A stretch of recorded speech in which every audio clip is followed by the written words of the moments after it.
Hey there, history lovers and insomniacs. Welcome back to the Drowsy Historian. Tonight we're not stepping into the grand castles of kings or the perfumed chambers of queens. Instead, we're crawling into the rough, smoky huts of peasants. The kind of huts where winter wasn't just a season, it was a life or death battle every single night. Forget feather beds and roaring fireplaces. Imagine lying shoulder to shoulder on prickly straw with your family, wrapped in a patchwork quilt that smelled of smoke, sweat and damp wool, while wolves howled in the distance and frost bloomed on the roof beams above you. That's the brutal reality we're exploring. By the end of this journey, you might thank your central heating a little more than usual. So let's slip into the brittle silence of a medieval winter and see how peasants actually managed to survive the night.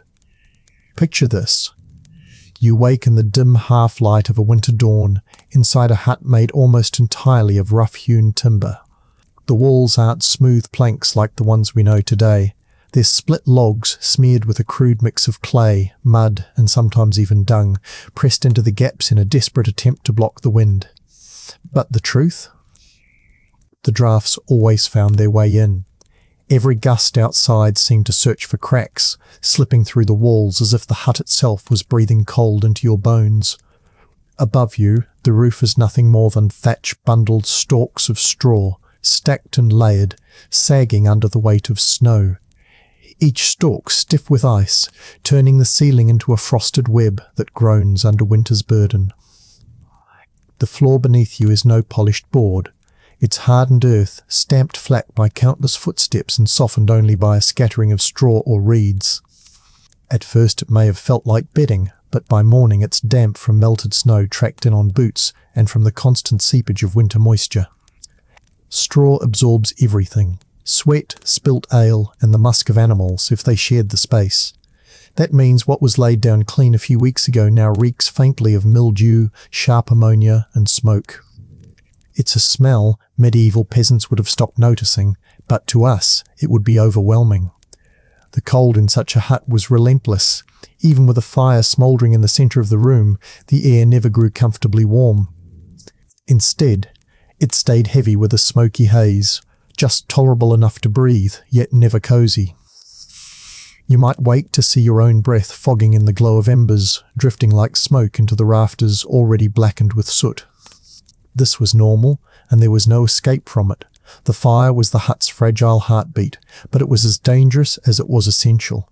If left untended, it could die out and leave the family freezing by dawn. If too much fuel was thrown on at once, sparks could leap into the thatch roof, and in seconds the hut might become a pyre. Balancing survival with danger was a nightly ritual. Historians often debate whether these huts were truly as frigid as they sound in romanticised accounts. Some argue that steady fires and packed families could make them tolerably warm. Others, however, insist that waking up to see frost glittering inside was not an exaggeration, but an everyday reality. Archaeological finds of soot-blackened beams and smoke-stained clay suggest that fires burned constantly, yet the evidence of frost damage inside huts tells another story. The truth probably lies in between. Tolerable warmth near the hearth, but bitter cold in the corners and at the edges where drafts crept through. And this is where survival turned communal. Families slept packed together, not for affection, but for physics. The human body is a furnace, and when you press enough of them into one pile, they generate insulation no quilt could match. Parents, children, even servants if the household was large enough, all tangled together on the same straw pallet. Your mother's back against your side, your younger sibling curled like a hedgehog at your feet, your father stretched long at the edge to shield everyone from the cold seeping through the wall. Privacy, that was an alien concept. In a world where death by cold was a nightly threat, the warmth of another person's skin mattered more than dignity or space. And yet, even in that heap of bodies, sleep was never easy.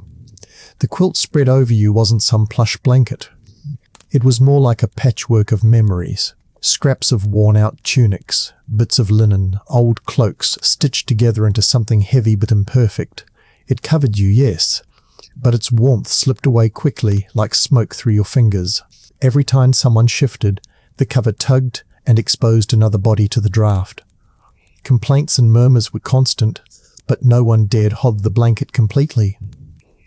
To do so would doom the others. Think about this. In some huts, warmth came not just from people, but from animals. Goats, pigs, chickens, even calves might be tethered inside.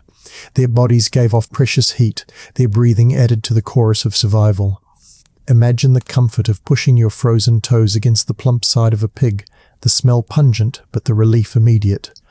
It wasn't luxury, it was necessity. The hut became less a house and more a communal nest, an ark of bodies human and animal alike, huddled against the storm outside. And outside, that storm was more than just weather. It was the sound of wolves prowling, sometimes raiders moving silently through the snow, dangers that made the flimsy walls feel like paper. Every creak of timber could send a jolt of fear. Superstitions grew from these long, anxious nights. Families hung sprigs of herbs or iron charms above the door, whispering that they kept spirits or predators away.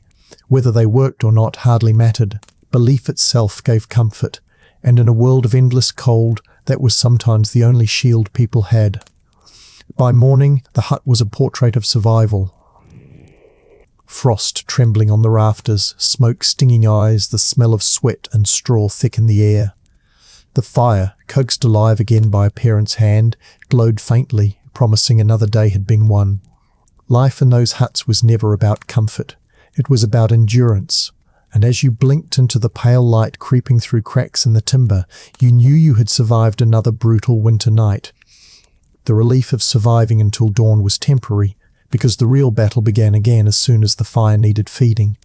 A peasant family could not simply throw logs into the hearth as we might imagine. Wood was precious, often gathered weeks or months before winter. Each log had to be used with care, split into smaller kindling and coaxed into flame with patient breaths. Sometimes dried twigs or chips of bark were stored in sacks, hidden under the bed of straw, ready for moments when the fire threatened to die. The smallest ember became a treasure, nursed through the night, because striking sparks from flint in the morning was unreliable and sometimes impossible with frozen hands. The hut, though modest in appearance, became a laboratory of improvisation. Cracks in the walls were stuffed with rags, moss, or even dung to block the wind. Snow drifted against the exterior walls, creating a natural barrier that actually helped insulate, though it made the hut look like it was half buried in white. Inside, people learned to live in a haze. The smoke from the hearth rarely escaped cleanly. A small hole in the roof or at the gable end served as a primitive chimney, but it only worked when the wind was in the right direction. More often than not, the air grew thick, eyes watered, and coughs echoed in the cramped space. Yet families endured it because smoke, for all its discomfort, meant warmth. Archaeologists studying charred beams and soot layers inside reconstructed huts note how entire rafters turned glossy black from years of exposure. Imagine lying beneath those beams as a child, watching smoke curl into patterns before your eyes blurred with tears. The sensation of drifting between choking air and the drowsy warmth of body heat was part of childhood itself. In fact, the smell of smoke was so ingrained into medieval life that clothing, bedding, even skin carried its scent everywhere. It was the perfume of survival, whether one liked it or not. Sleep itself was fragmented and restless. Few families drifted into an unbroken slumber. Instead, the night was divided by interruptions, checking the fire, soothing children, coughing fits, or the simple discomfort of the straw pallet. Rushes and straw shifted constantly, pricking bare skin, clinging to wool garments, and filling the hut with the subtle rustle of movement. Insects lived in the bedding as surely as people did. Fleas, lice, and even mice were drawn to the warmth of straw, creating a constant irritation that could jolt someone awake with an itch or a nibble. Yet, strangely enough, this was normalized. Complaints were wasted breath because everyone endured the same misery. The concept of segmented sleep, so foreign to us today, was natural in this setting. Families often drifted into what chroniclers later called first sleep, a deep slumber lasting a few hours after nightfall. Around midnight, many would stir awake. Some prayed, whispered to each other, or simply sat in the smoke-dimmed room, listening to the sounds of the animals shifting in their corners. The second half of the night, the so-called second sleep, followed later, taking people until dawn. This rhythm matched the needs of their environment. The break gave someone time to stir the fire, check on livestock, or deal with sudden dangers outside. What we consider insomnia today was, for them, simply part of the cycle of life. Food played a role in how peasants endured the night. Supper was rarely generous, often a bowl of thin broth, a hunk of hard bread softened in ale, or perhaps a porridge made from oats or barley. These meals were not designed for comfort, but for fuel, giving enough warmth to last through the cold. Occasionally, a family might share a mug of warmed ale before lying down, the alcohol dulling discomfort and making the cold more bearable. To modern tastes, these meals seem poor, but for peasants, every bite carried the weight of survival. Hunger gnawed more cruelly in winter than the cold ever could, and going to bed with an empty stomach was often unavoidable. Beyond the physical hardships, there was also the shadow of fear. Thin walls offered little defense from the outside world. Wolves prowling the edges of villages were not myths. They were a nightly reality in some regions. Farmers feared not just beasts, but thieves and raiders who knew winter left homes vulnerable. The creak of snow beneath unseen footsteps could freeze the blood faster than the cold itself. It was in this atmosphere of dread that charms and rituals flourished. Families might hang sprigs of juniper, carve protective symbols into wooden beams, or place iron near the hearth to ward off spirits. Whether these measures worked mattered less than the comfort they gave, because in the still silence of night, belief itself became a blanket. The communal nature of sleeping arrangements extended to every layer of life. Modesty, individuality, or personal space were luxuries peasants did not know. The family heap of bodies on straw was not just about warmth, but about survival psychology. No one endured the night alone. Children pressed against parents, grandparents against grandchildren, all breathing in rhythm, all wrapped in the same smoky quilt. Even animals contributed to this strange chorus, the bleating of a goat or the soft grunt of a pig blending with human snores. The hut became a living organism, each part necessary, each sound a reassurance that life still stirred despite the cold pressing against the walls. By the time dawn pushed its faint light through the cracks, sleep had never been complete, but survival had been achieved. Eyes crusted with smoke, bodies sore from straw, lungs raw from coughing, yet alive. And in a medieval winter, alive was the only victory that mattered. The cycle would repeat itself that night and the next, through months of frost and snow, until spring finally returned with its fragile warmth. This endless pattern shaped not only how peasants slept, but how they thought, prayed, and endured. Survival was not dramatic. It was the quiet, stubborn act of lying down together, breathing through the smoke, and waiting for the dawn. Chapter 2.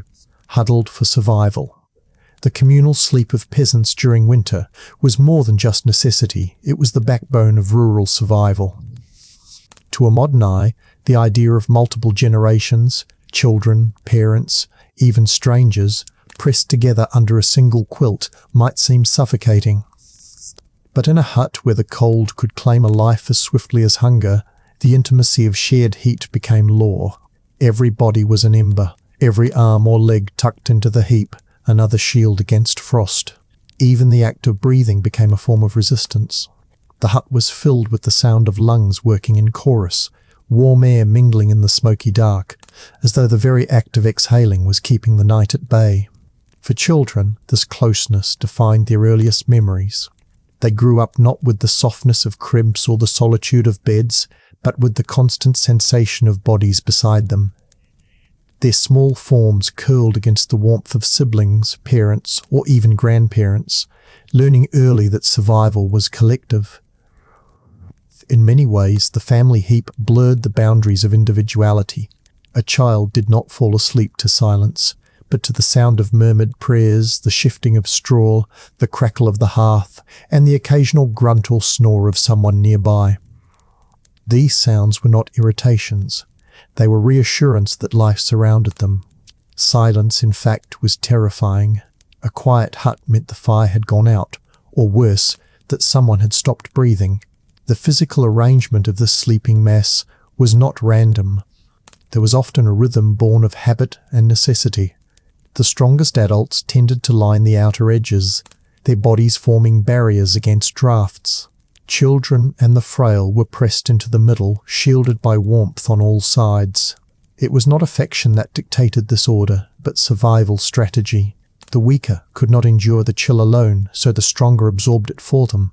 This hierarchy of placement ensured that, despite discomfort, the maximum number of people saw the sunrise.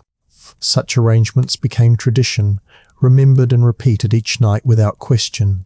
The quilt itself, heavy and patched, was more a burden than a comfort.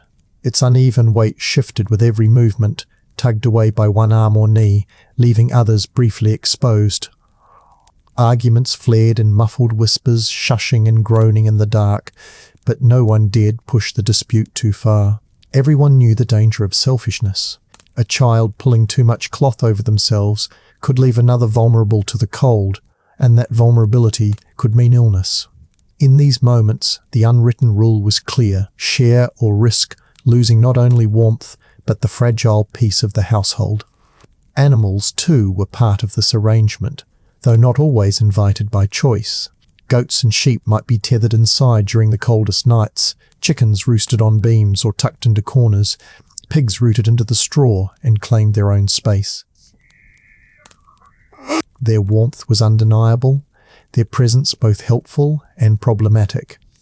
The stench of manure mixed with the damp smell of straw and smoke, creating an atmosphere that would suffocate the sensibilities of modern noses. But for peasants, this blend was the scent of security. Toes pressed against the flank of a pig might mean the difference between frozen agony and bearable sleep. And yet, survival was not guaranteed simply by huddling together.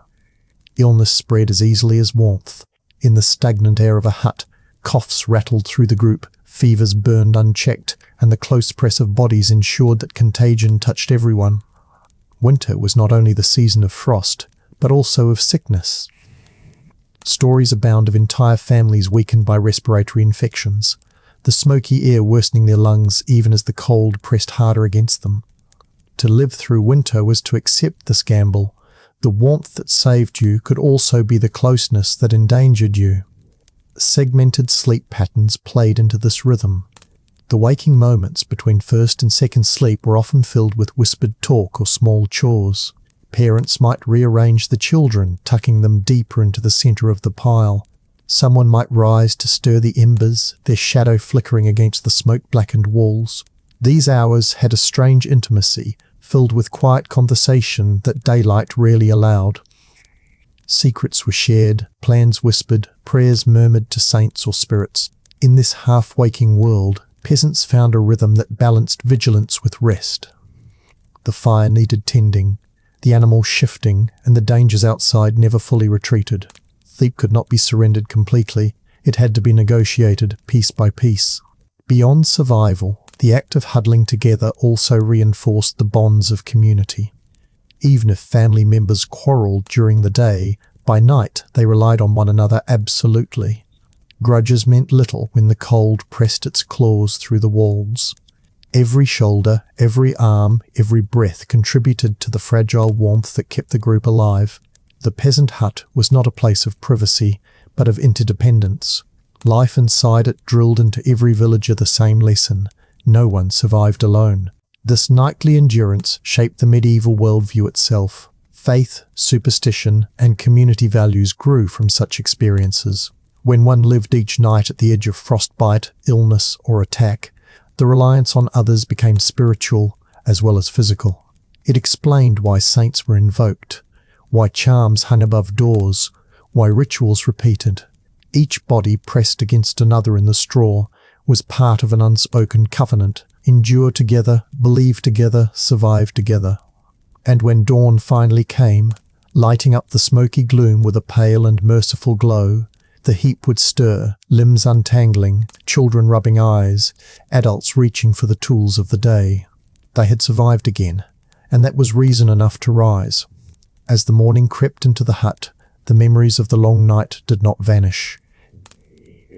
Instead, they lingered in the aching joints, the smoke-filled lungs, and the soreness of sleeping on prickly straw.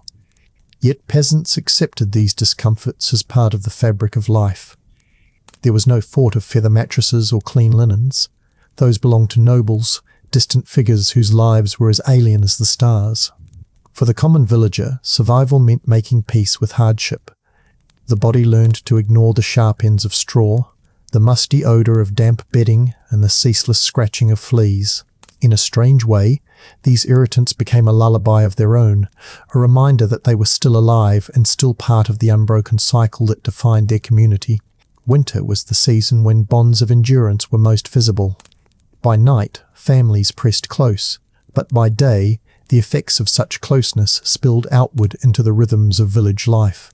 Everyone carried the smoky scent of their huts, everyone bore the same tired eyes, everyone endured the same shallow breaths from nights of coughing in the haze. The hardships were universal, and that shared suffering created a kind of unspoken equality among peasants. They knew that no matter how hard the day's labour, the night would always humble them again. It was a cycle of struggle that forged resilience, even as it eroded comfort. The act of huddling together was not always limited to family. In times of desperation, neighbours might share shelter, especially if one hut had lost its roof to snow or a fire had claimed a home.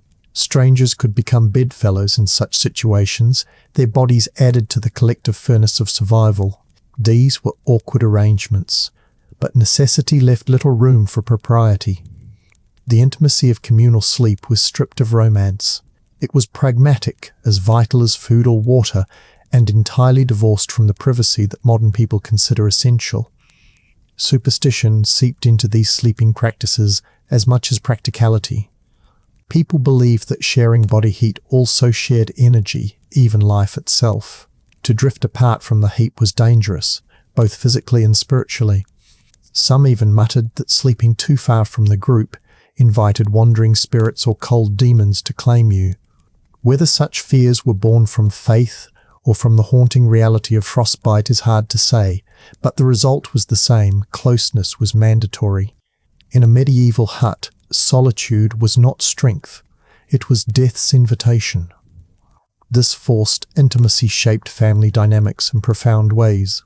Children grew up with little sense of boundaries, accustomed to the press of bodies and the mingling of breath. Parents never knew the silence of a child sleeping in another room. Every rustle or murmur was heard by all. Grandparents were part of this nightly heap as well, their frailty protected by the surrounding warmth of younger bodies. A sick elder might wheeze through the night, their laboured breaths shaking the quilt, but removing them from the group was unthinkable. Abandonment was not an option. The hut was an organism that lived or died as one. At the same time, this closeness intensified the hardships of disease. When one person coughed, all inhaled the same smoke-heavy air. When one child scratched at lice, the infestation spread through the entire bedding. Illnesses of winter colds, fevers, respiratory infections moved quickly in such cramped conditions. The hut amplified both warmth and sickness, and peasants accepted that price without question. They prayed for health but expected the opposite. The rhythm of survival was always accompanied by the awareness of its fragility. The segmented sleep of these nights added another layer to the experience. After the first sleep, when families stirred in the darkness, the space took on an almost dreamlike quality. The room, still smoky but quieter, became a place of whispers. Parents might remind children of chores waiting at dawn, or couples might share quiet words out of earshot of others, though privacy was nearly impossible. Some used these hours for prayer, reciting verses or invoking saints to guard the household. Others sat by the hearth, nudging embers back into life and staring into the flicker of flame while listening to the faint rustle of animals in the corners. These moments gave shape to the long winter nights, a pause between struggles, a breath before the second descent into sleep. What strikes modern observers most about this practice is the endurance it demanded. To us, the thought of lying in smoky, vermin-filled straw pressed against sweating bodies would seem intolerable. Yet for medieval peasants, it was life itself. They did not think in terms of luxury or discomfort. Their calculations were simpler. Warmth meant survival, cold meant death. Complaints had no place in such arithmetic. They huddled because they had to. And in that huddle lay the fragile line between existence and oblivion. When dawn came, families did not linger under the quilt. The fire needed stoking, animals needed feeding, and water needed breaking from frozen wells. Rising from the heap was not leisurely. It was a march back into duty. Children rubbed their eyes. Mothers pulled shawls tighter against the morning chill. Fathers stamped their feet against the frozen floor. The quilt was folded, the straw straightened as best as possible, and the cycle began again. Night would fall soon enough, and the huddle would return. What is most remarkable is how such routine shaped not only bodies, but minds. Living in constant reliance on others erased much of the individualism we take for granted. Identity was woven into the family and the village, strengthened by the nightly reminder that survival was collective. Trust was not optional but mandatory, and betrayal of that trust, whether by selfishly hoarding warmth or failing to tend the fire, was remembered bitterly. In a world where survival hinged on the warmth of another's body, loyalty was not a virtue but a necessity. And so the story of peasant sleep is not only about physical endurance, but also about psychological resilience.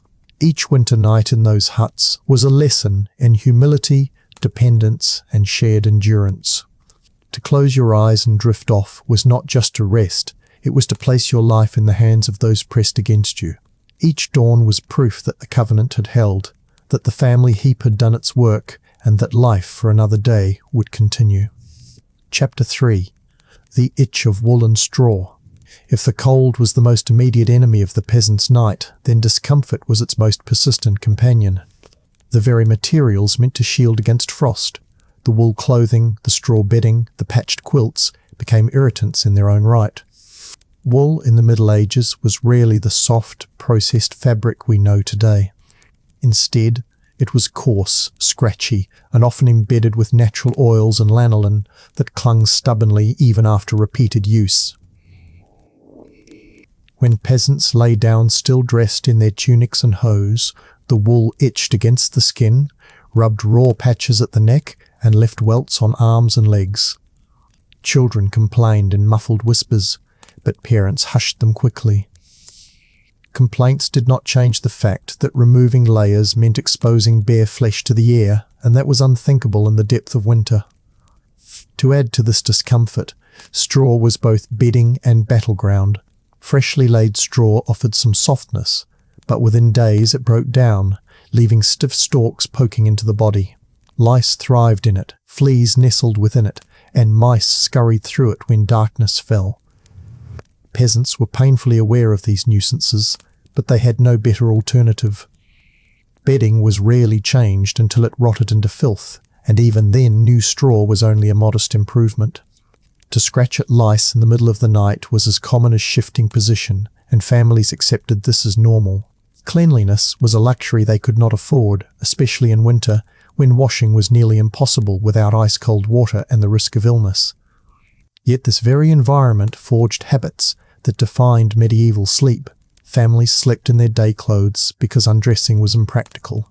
It saved wear on garments, reduced the risk of exposure to cold, and made rising in the morning more efficient. Even children remained clothed, swaddled in woolen garments that were often stiff from smoke and sweat. Linen underclothes were rare for the poorest peasants, meaning the body never had a clean layer to rest against. It was skin against wool, all night, every night, for months on end. The odours of sweat, lanolin, and smoke mingled into something unmistakable, something that no one thought unusual because everyone shared in it. The patchwork quilt covering the heap was itself a tapestry of discomfort. It was heavy, but not evenly so. Some patches, made from coarse wool, pressed down like lead, while others, thin and frayed, provided little insulation. The quilt shifted constantly, tugged by one sleeper and lost by another. In those moments, exposed skin prickled as the cold rushed in. People turned, muttered, pulled the fabric back, and resettled, but the struggle repeated endlessly through the night. Peaceful slumber was a rare gift. More often, it was a restless dance of scratching, adjusting, coughing, and shifting. Despite these irritations, peasants developed resilience. They grew accustomed to lice, to fleas, to the itching of wool. Children raised in such conditions hardly noticed the discomfort by adulthood. It was woven into the fabric of life, as much a part of existence as hunger or cold. This tolerance, born of necessity, seems unimaginable today, yet it allowed peasants to endure winters without collapsing under the weight of misery. They did not expect comfort, and therefore its absence did not break them. The fire added its own set of discomforts. Though it provided light and warmth, it also filled the hut with smoke that clung to clothing and irritated throats. Eyes stung, chests burned, and coughing fits often shattered the fragile quiet of the night. Children wheezed, elders hacked, and yet the fire could not be abandoned. Without it, the hut froze. With it, sleep was fractured by the need to breathe through smoke. Families learned tricks, sitting low to the ground where the air was clearer, placing damp cloths near the face, but none were perfect solutions. Breathing smoke became as normal as scratching fleas, another irritation endured in exchange for survival. The segmented rhythm of sleep amplified these challenges. During the waking hours between first and second sleep, many peasants scratched at their skin, adjusted their garments, or shook out straw to chase away crawling insects. Mothers checked children for lice, pulling at hair in the dim glow of the embers, while fathers stirred the fire with coughing sighs. These waking moments were rarely restful. They were filled with the maintenance of survival, tending to the discomforts that made sleep possible at all. It was in these hours that peasants often reflected on their condition, whispering prayers for relief, murmuring charms to ward off illness, or resigning themselves to the itch and smoke that defined their lives. Beyond the hut itself, this nightly battle against discomfort carried into the day. Scratching became as constant as breathing, and smoke-filled lungs carried their burden into field labour. Peasants lived with chronic coughs, irritated skin, and the knowledge that comfort was an idea belonging to other classes, not their own. And yet, despite the constant irritation, they endured. What seems unbearable to us was simply life to them, and their acceptance of it ensured the survival of their communities through winters that would have destroyed softer generations. To understand peasant sleep in winter, one must accept that it was not a respite, but another form of labour. The body never rested fully. It fought cold, itched against wool, scratched against straw, endured smoke, and shared its warmth with others.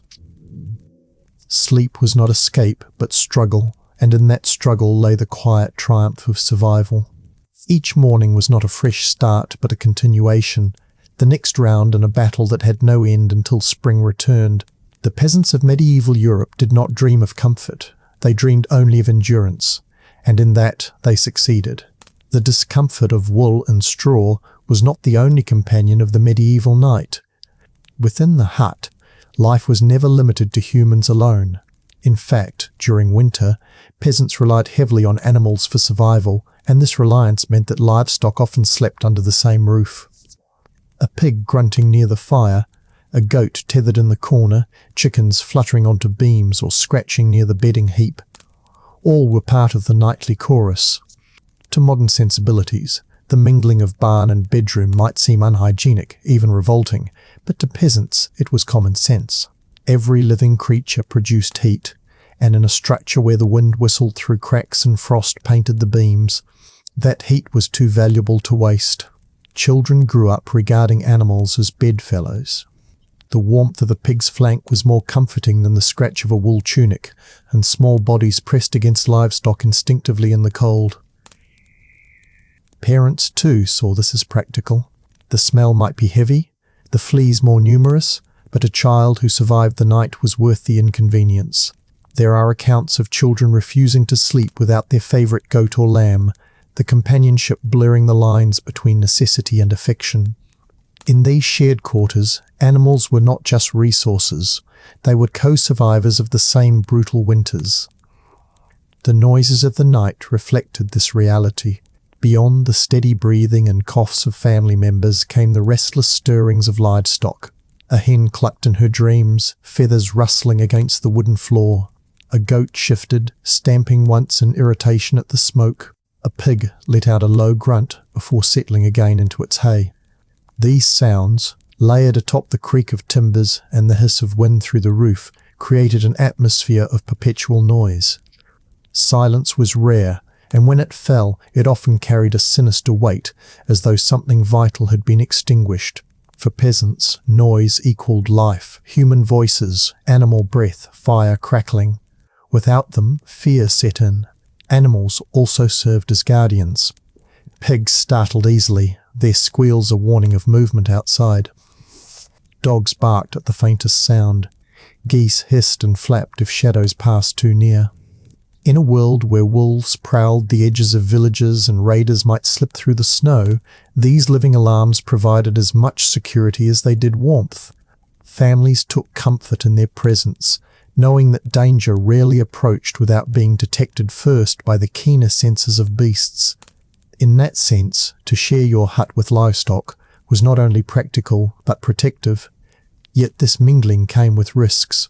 Fleas leaked from animals to humans with ease, spreading quickly through straw pallets. Diseases too passed between species, though peasants lacked the knowledge to understand contagion in modern terms.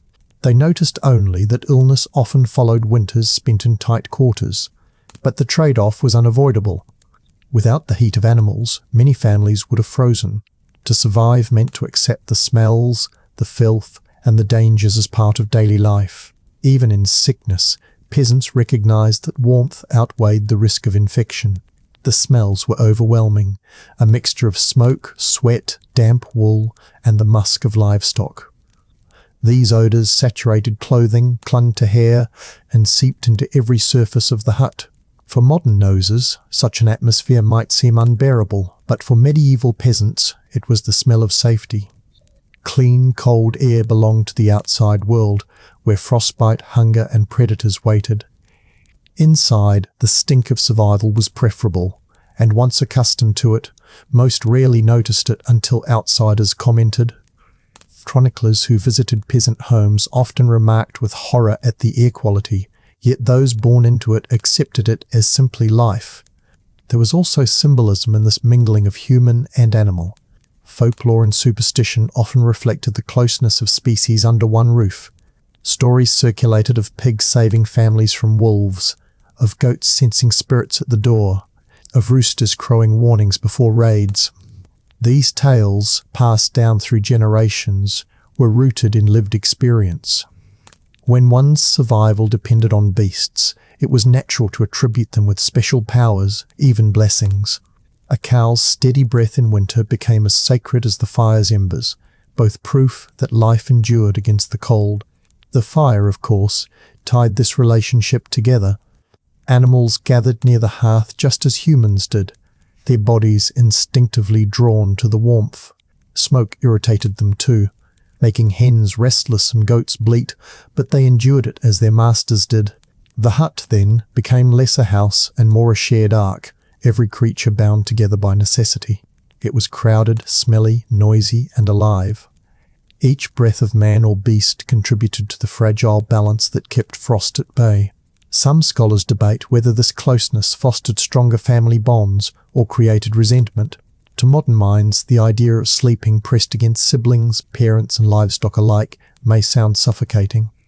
But to medieval peasants, it was protection. Closeness was not optional, it was survival. The shared rhythms of breath, the mingled warmth, the mutual dependence, all of it reminded them daily of their place in a communal struggle. Solitude, by contrast, meant death. In this way, even discomfort became a form of reassurance. The result of such nights was rarely rest in the sense we imagine today. Sleep was fragmented, noisy, interrupted by animals, coughs, and the tending of fires. Yet this very imperfection defined medieval resilience. Families did not need perfect rest to endure. They needed only enough, carried forward by the heat of their companions and the stubborn will to survive. In every grunt of a pig, in every rustle of straw, In every smoky cough of a parent, there was life, and that life was enough to see them through another night. When dawn crept in, faint and cold, the hut stirred as one. Animals shuffled, children yawned, parents stretched stiff limbs.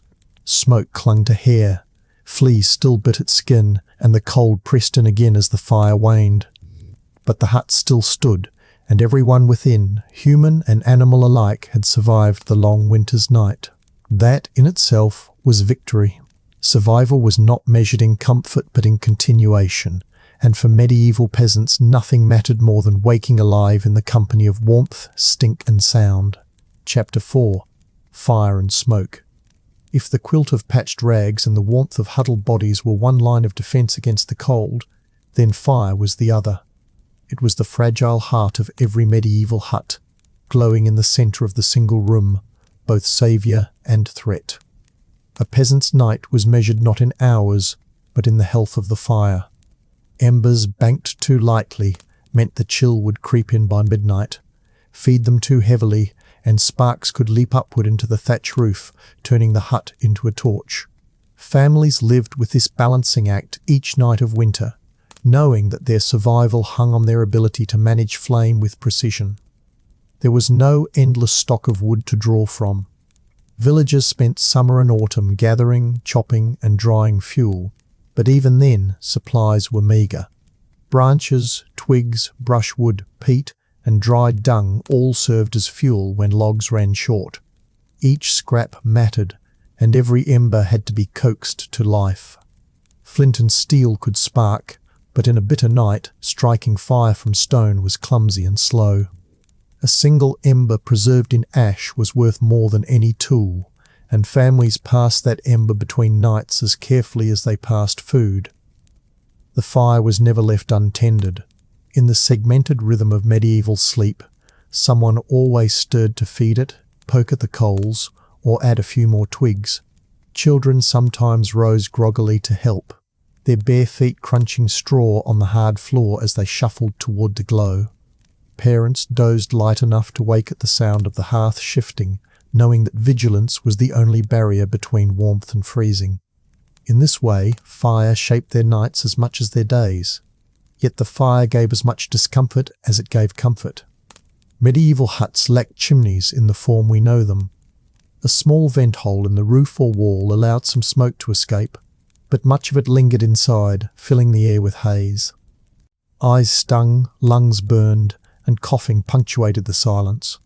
Children wheezed in their sleep, elders woke with hacking fits, and yet no one thought of abandoning the fire. Smoke was poison, yes, but cold was death. Given that choice, peasants endured the poison. This smoky atmosphere also reshaped the hut itself. Beams turned glossy black from years of soot, rafters dripped with condensed smoke in winter, and every surface carried a film of ash. Clothing reeked of it, bedding absorbed it, and skin bore its scent. Outsiders often remarked on this stench, but those who lived within it hardly noticed. To them, smoke was the smell of safety. It meant the fire still burned, that warmth still lingered, that the long night was being beaten back. Superstitions grew around fire as well. People believed that the hearth flame had a spirit of its own, a guardian that had to be respected. Letting it die carelessly was more than negligence. It was an insult to that spirit, one that might bring misfortune. Families told stories of embers protecting them from spirits or keeping wolves at bay. Whether such tales were true mattered less than the comfort they gave. In a hut where every shadow could hide danger, faith in the fire's spirit offered reassurance. The rhythm of the night revolved around the glow. First sleep carried families into slumber, while the fire still crackled brightly, its warmth stretching across the room. By midnight, when people stirred, the fire had shrunk to embers. In the dim red glow, the room took on a strange half-life, shapes shifting in the smoke, animals stirring nervously, children rubbing eyes. This was when the fire was tested most. Could the embers be coaxed back, or had they died? Families learned to bury coals in ash, shielding them from drafts, so that even hours later they could be nudged into flame again. The sight of sparks catching dry straw was a relief greater than any comfort, proof that another cycle could begin. But fires did not always obey. Sparks leapt, straw caught, and huts sometimes burned in the very nights they were meant to defend. Chronicles tell of villagers losing homes in the depth of winter, families stumbling barefoot into snow as their huts collapsed in flame. The irony was cruel. The very heart that kept them alive could also destroy them, and yet the risk was accepted because without fire there was no survival at all. The placement of the hearth itself revealed this balance. Some huts placed the fire in the centre, smoke rising through a hole in the roof. Others built it along the wall, hoping to draw smoke out more easily. Either way, there was no perfect system. Smoke always lingered, settling into lungs, turning every night into a gamble between warmth and breath. Modern people might ask why chimneys were not adopted sooner, but for peasants, the cost and labour of building them was impossible. They worked with what they had, and what they had was crude but functional. The fire also carried ritual weight beyond survival. It was the hearth where meals were cooked, where prayers were whispered, where families gathered even in daylight. At night, its glow was more than warmth. It was companionship. In the flicker of flame, faces softened, shadows danced, and the world beyond the hut seemed momentarily less threatening. Wolves could howl outside, winds could batter the roof, but as long as the fire glowed, life still held firm. As dawn crept into the hut, pale light mingled with the last fading coals. Parents stirred them once more, hoping to save a spark for the coming night. Ash was brushed aside, embers hidden carefully, fuel rationed with precision. And then the cycle began again, tending fields, gathering more wood, scraping through another day to prepare for the next night. Fire was not simply a tool of survival. It was a rhythm, a presence, a fragile shield that peasants lived and died by. The fire's role in the peasant hut was not merely practical, it was psychological. To sit in the darkness of a medieval winter without a flame was to feel abandoned, exposed to every danger beyond the thin walls. The glow of embers, however faint, provided reassurance. Even when smoke-clouded vision and coughing broke the silence, that dull red pulse in the centre of the room promised life. Families gazed at it in their half-waking hours, sometimes whispering prayers as if the fire itself were a guardian spirit. And in many ways, it was. Without it, nothing else. The huddled bodies, the patched quilts, the straw pallets could hold back the cold. Peasants developed countless strategies to preserve the fire through the night. Ash was their greatest ally. By covering embers in a thick layer, they insulated the coals, shielding them from drafts and allowing them to smoulder slowly. Come morning, when the hut stirred in the grey light, those embers could be coaxed back into flame with dry twigs. This simple act often meant the difference between starting a new fire from scratch. Time-consuming, frustrating, and sometimes impossible with frozen fingers, and continuing the rhythm without interruption. Families taught children early how to bank a fire, impressing upon them the seriousness of the task. Neglect could cost lives. Fuel was rationed with equal care. Large logs were rare luxuries, often reserved for moments of deep frost or special occasions. Most nights were fed with brushwood, peat cut in summer and dried in stacks, or dung shaped into bricks and hardened in the sun. The smell of burning dung filled the hut with a pungent haze, acrid and bitter, but its heat was steady and its supply reliable. Families who owned animals always had fuel at hand in this form, turning waste into survival. In this, medieval peasants displayed a practical ingenuity that modern comfort often obscures. They could not afford to waste anything, not even what others might call filth. But fire was never entirely tamed. Sparks leapt unpredictably, carried upward by sudden drafts. Thatch was tinder, dry and brittle, and even the smallest ember could set it ablaze. Families kept water or snow near the hearth during winter, ready to smother accidents. Yet fires consumed huts all the same. Stories spread quickly in villages when a family was lost to flame in the middle of a freezing night, the cruel irony searing itself into communal memory. These tales served as warnings, reminders that the fire demanded respect as much as attention. It was a gift, but a dangerous one. The placement of the hearth also determined much about daily life. A central fire meant warmth spread evenly, though smoke rose directly into the rafters. A side hearth allowed more room for bodies, but left the far corners of the hut bitterly cold. No placement was perfect, and each village developed its own customs based on local building traditions and the resources available. Archaeological evidence shows variations across regions, but the constant remains the same. Smoke always lingered, staining beams, blackening walls, and marking every object with soot. The effects on health were severe. Chronic coughing, inflamed eyes, and respiratory problems plagued peasants from childhood onward.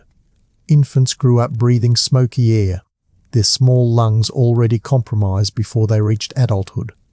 Elders often succumbed to winter illnesses, accelerated by constant exposure to smoke. Yet for all its harm, families accepted it without question. They knew the choice was stark, breathe smoke or freeze to death. No one debated the matter. Survival always won over comfort. Despite its dangers, the hearth was also the emotional centre of the hut. Families gathered around it not only to sleep, but also to talk, eat and pray. Its glow illuminated meals of thin porridge and crusts of bread, lit the faces of children as they listened to folk tales, and cast shadows that gave life to every superstition whispered in the night. For peasants, the hearth was memory itself. When they thought of home, they thought of smoke curling upward, the hiss of damp wood, the glow reflecting on rough-hewn beams. The fire was not just physical, it was identity. Folklore strengthened this bond. People spoke of hearth flames as protective spirits, of embers that warded off evil or kept wolves from approaching. Some families placed iron charms near the fire, believing the metal amplified its power. Others dropped sprigs of herbs into the flames, both to mask the smell of dung and to drive away spirits said to prowl at night. Whether these practices worked mattered less than the sense of control they offered. In a world of endless cold and constant danger, belief was a survival strategy too. The cycle repeated every night. Families drifted into first sleep with the fire still burning bright.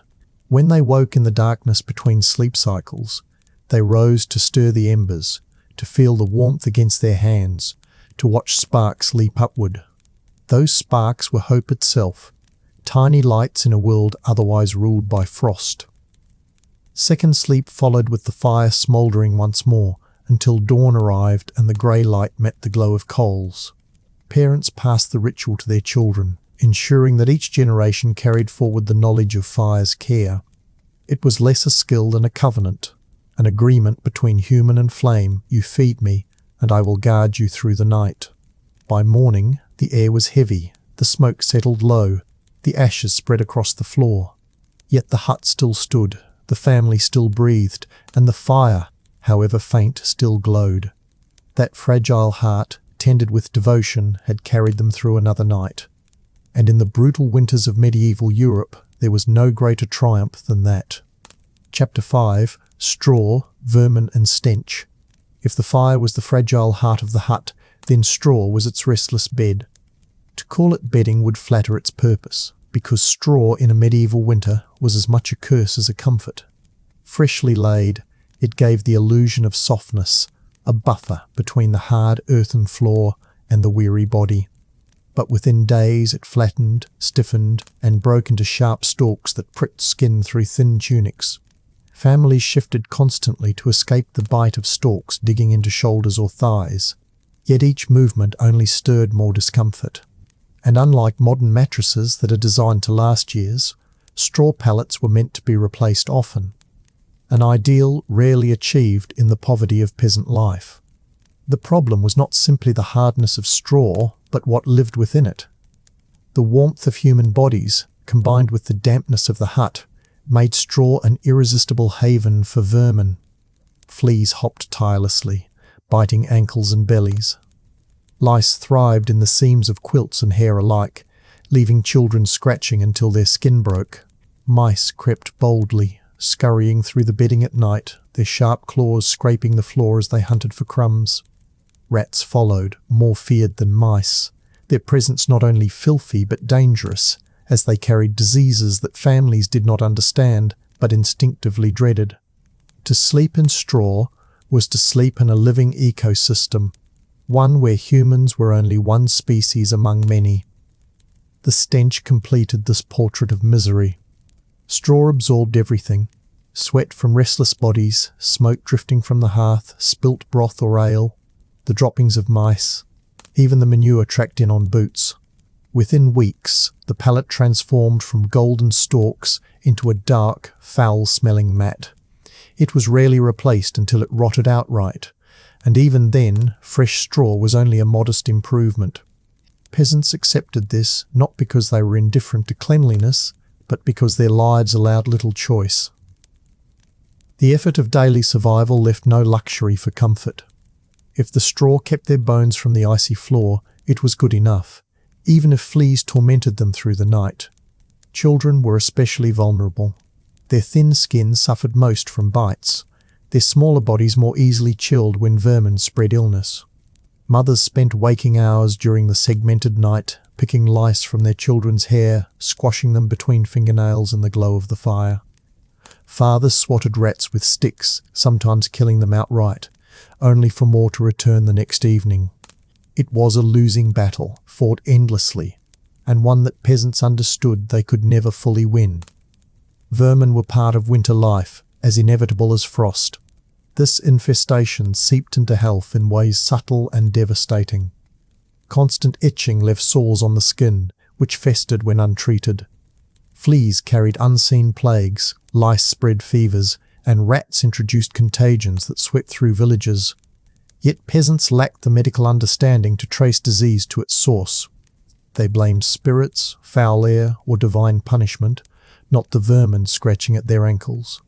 And so they endured, convinced that prayers and charms might ward off sickness even as straw itself bred it beneath them. The segmented pattern of sleep made these irritations more visible. When families stirred after first sleep, scratching grew louder. Quilts shifted as people shook straw from garments, and whispers of complaint filled the air. Mothers examined children by the hearth, plucking lice, while fathers swore softly as they found more holes gnawed by mice.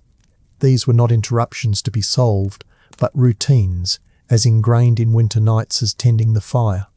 To be awake at midnight meant to battle discomfort, then surrender once more to second sleep, where exhaustion eventually overcame irritation. The smell of bedding permeated everything. Clothes worn to sleep carried the scent of straw into the fields the next day. Neighbours smelled of the same, and villagers collectively absorbed the odour of damp straw, smoke, and sweat. Outsiders often remarked on the stench of peasants, but for those who lived it, such remarks were meaningless. When every hut smelled alike, no one noticed. To be without that scent was stranger than to carry it, because it meant you had not shared in the same struggle, the same survival. Despite its misery, straw had symbolic meaning. To lie in it was to share the fate of generations. The poorest of peasants slept in straw, as did their ancestors before them. Even religious imagery reflected this reality. Christ himself, peasants were told, was laid in straw at his birth. That story gave peasants a peculiar kind of comfort, a reminder that holiness could be found even in filth, that straw could cradle divinity as well as poverty. Such narratives softened the bitterness, making the stench and vermin feel less like punishment and more like the common lot of mankind. In this way, straw was more than bedding. It was a mirror of the peasant condition. It offered some relief while inflicting constant irritation. It sheltered as much as it poisoned. It symbolized endurance, filth, poverty, and necessity all at once. To rise from it each morning, scratching and coughing yet still alive, was to carry proof of resilience. No one expected the bed to be clean or comfortable. They expected only that it be enough to see them through to dawn, and in the brutal logic of medieval winter, that was victory enough. The battle against vermin was not one that peasants ever truly won. It was simply managed, endured, and passed down as an accepted part of life. Every night in a medieval hut was a reminder of how closely people lived with the natural world, not in the romantic sense of harmony, but in the grinding reality of sharing space with creatures that thrived on human existence. The warmth of the body, the scraps of food, the softness of straw. These were irresistible invitations for vermin, and peasants could not escape them. What seems intolerable to us today was, to them, no more strange than the frost on the window beams or the smoke in the rafters. It was simply part of survival. The fleas and lice were perhaps the most constant torment. They did not arrive in swarms and vanish again. They lingered, season after season, hidden in seams of clothing and folds of blankets. Peasants knew their presence well, scratching until their skin was raw, yet having no remedy beyond occasional washes in icy water or herbal rinses when available. Even those attempts were rare in winter, when water froze and illness was a greater danger than infestation. Thus, families accepted that their bedding teemed with unseen life. To scratch at night was not a nuisance, but a normal gesture, so common it barely merited notice. Rats and mice were bolder invaders. They scuttled openly across the floor, nosing through ashes or nibbling at stored grain. Children sometimes shrieked when a rat brushed against their legs in the dark, but parents quickly hushed them. Noise could frighten livestock or disrupt the fragile peace of sleep. Rats were pests, yes, but they were also reminders of the hut's thin defences. Walls of timber and clay offered little protection against gnawing teeth, and in winter, when hunger drove all creatures indoors, rats pressed their advantage. Villagers might set traps or sick dogs and cats on them, but the effort never eradicated the population. They were simply part of the ecosystem of the hut, as present as smoke or straw. The danger these animals carried was silent but devastating. Today we know of fleas spreading plague and rats carrying disease, but peasants did not trace cause and effect so clearly. They only knew that sickness followed filth, that fever came more often in winters crowded with vermin, and that prayer was often the only defence. Mothers might sprinkle herbs in straw hoping to drive pests away with scent, while fathers muttered charms or hung amulets above the bed. These rituals were born of desperation, attempts to find order in a reality where vermin ignored human efforts. The presence of vermin also affected the segmented sleep cycle. Families who stirred in the night often did so not only to tend the fire, but to chase away animals. The scratching of claws in the dark, the sudden squeal of a pig startled by a rat, or the rustling of straw as mice burrowed deeper. These sounds interrupted rest as much as coughing or cold draughts. Fathers sometimes rose in irritation, stamping on the floorboards or striking at shadows with sticks, while children huddled closer to their mothers, whispering fears of spirits or monsters. In truth, the monsters were small and numerous, gnawing in the straw, invisible in the dark. Straw itself amplified the problem. Once damp, it became a breeding ground for insects, and once flattened, it ceased to provide any barrier against crawling pests. Families replaced it as often as they could, but fresh straw was not always available in winter. When it was, the change was greeted with relief, though everyone knew the improvement would be brief. Within weeks, the same cycle of dampness, stench, and vermin would begin again. Thus, peasants learned to endure rather than resist, shrugging off discomfort in the same way they accepted smoke and cold. And yet, despite the misery, there was resilience in this endurance. Families still rose at dawn to work, still shared laughter in daylight hours, still pressed close again at night to survive. They did not crumble beneath the weight of vermin, though the irritation was constant. Instead, they folded it into their understanding of life. Just as wolves prowled outside and frost gnawed at the walls, so fleas and rats gnawed within. To live was to be besieged from all sides, and to survive was to accept that siege without surrender. The symbolism of straw and vermin extended beyond mere survival.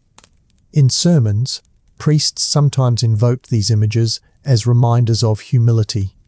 The nobility might sleep on feather beds, but peasants slept in straw, scratching at fleas. Yet within that lowly bed, priests declared, was a lesson in endurance and in faith. The discomfort of the night was temporary, but the endurance of the soul eternal. For peasants, such words did not remove the bites or the stench, but they framed their suffering in a narrative that offered meaning. When dawn broke after another restless night, the evidence of vermin was plain. Scratches streaked children's skin, tiny bites dotted ankles, straw shifted in restless piles. Rats left droppings along the floor, mice had gnawed through sacks of grain. The quilt smelled more of animals than of cloth. And yet, despite all this, families counted survival itself as victory. They shook out the bedding as best they could, stamped at the floor to chase pests away, and turned once more to the labour of the day. In doing so, they renewed the unending cycle. Endure the night, endure the day, endure until spring came to ease the siege. Thus, the story of vermin in peasant huts is not only about filth or discomfort, but about resilience. Every scratch, every bite, every rustle in the straw was part of the larger narrative of survival. The peasant's world was never clean, never quiet, never free of intrusion, but it endured. That endurance was the true triumph, a triumph measured not in comfort, but in continuation. And as long as families rose each morning, their lives stubbornly pressing forward against the cold, vermin remained not their conquerors, but their constant companions. Chapter 6, Beasts in the Bedroom, Sharing Space with Vermin, was one form of cohabitation, but medieval peasants also lived side by side with larger beasts, the very animals that sustained their survival during the rest of the year. Winter forced a collapsing of boundaries, blending barn and bedroom into one, and for months at a time, peasants accepted that their homes were as much stables as dwellings. Goats bleated softly in corners, pigs rooted through straw beside children, and cows or calves shifted their weight heavily against the wooden walls. Chickens clucked and fluttered, geese honked nervously when stirred, and dogs prowled the edges of the sleeping mass. It was noisy, pungent, and crowded, but to peasants it was a shield against the cold that could claim lives more quickly than any predator beyond the door. The warmth of livestock was not just noticeable, it was essential. The body of a cow radiated heat into the air, enough to turn the freezing bite of night into a tolerable chill. Pigs, too, gave warmth in surprising measure, their thick bodies acting as radiators against which children could press numb feet. Goats and sheep, smaller but still vital, added their contribution, while chickens and geese huddled together, their own warmth slight but not wasted. This collection of creatures transformed the hut into something resembling a living furnace, every breath and body adding to the fragile equilibrium. Without them, the cold might have crept in unchecked, and survival would have been even less certain. But the price was steep. The smell of animals layered itself atop the odours already heavy in the hut: smoke, sweat, damp straw, and vermin. Manure mixed into the straw beneath sleeping bodies, creating an earthy stench that clung to everything. Peasants learned to live with it, no longer noticing the reek because it was inescapable. To modern minds, such air would seem unbearable, but for medieval villagers, it was simply the atmosphere of life. The stink was the scent of survival, as familiar and unavoidable as the taste of coarse bread or the rasp of wool. The noise was constant. Sleep was punctuated not only by human coughs and shifting bodies, but by animal movements as well. A goat tugging against its tether, a pig grunting in its sleep, the sudden flap of a chicken's wings when startled. These sounds filled the dark with a restless chorus. Families grew accustomed to them, even comforted by them. Silence was more unnerving than noise, because silence suggested something had gone wrong, an animal dead, the fire out, or danger creeping outside. The living sounds of beasts reassured peasants that warmth and safety still lingered, however imperfectly. Animals also added a layer of protection. Dogs barked at strange noises, their sharp ears detecting movement long before human sleepers stirred. Geese were notorious for their vigilance, hissing and honking at shadows, sometimes so loudly that they woke the entire household. Even pigs, easily startled, could erupt in squeals that served as alarms against predators or raiders. This shared space blurred the line between utility and companionship. Livestock were resources, yes, but they were also guardians and bedfellows woven into the nightly survival of the family. Of course, the risks of such closeness could not be ignored. Disease moved easily between animals and humans, though peasants lacked the knowledge to understand it. They noticed only patterns. When livestock sickened, families often did too, coughing and weakening in tandem. Yet the risk of illness was preferable to the certainty of freezing. Families accepted the gamble, just as they accepted vermin and smoke. It was not about choosing comfort, but about stacking odds, and in that calculation, warmth from animals was worth the hazards. Superstitions coloured this relationship as well. Folklore credited animals with protective powers in the night. Roosters were said to crow not only at dawn, but at the approach of spirits. Dogs were thought to sense invisible presences and drive them away. Even pigs, humble and grubby, were said in some tales to frighten off demons with their squeals. These beliefs reflected both necessity and imagination. Living so closely with animals, peasants could not help but fold them into the stories they told to explain their world. To a child listening in the smoky dark, the grunting pig was not just warmth but a talisman, a noisy shield against unseen dangers. The practicalities of sharing space with beasts shaped the hut itself. Corners were reinforced for tethering goats. Beams bore the scratches of roosting hens, and straw was laid thicker in certain spots to absorb manure.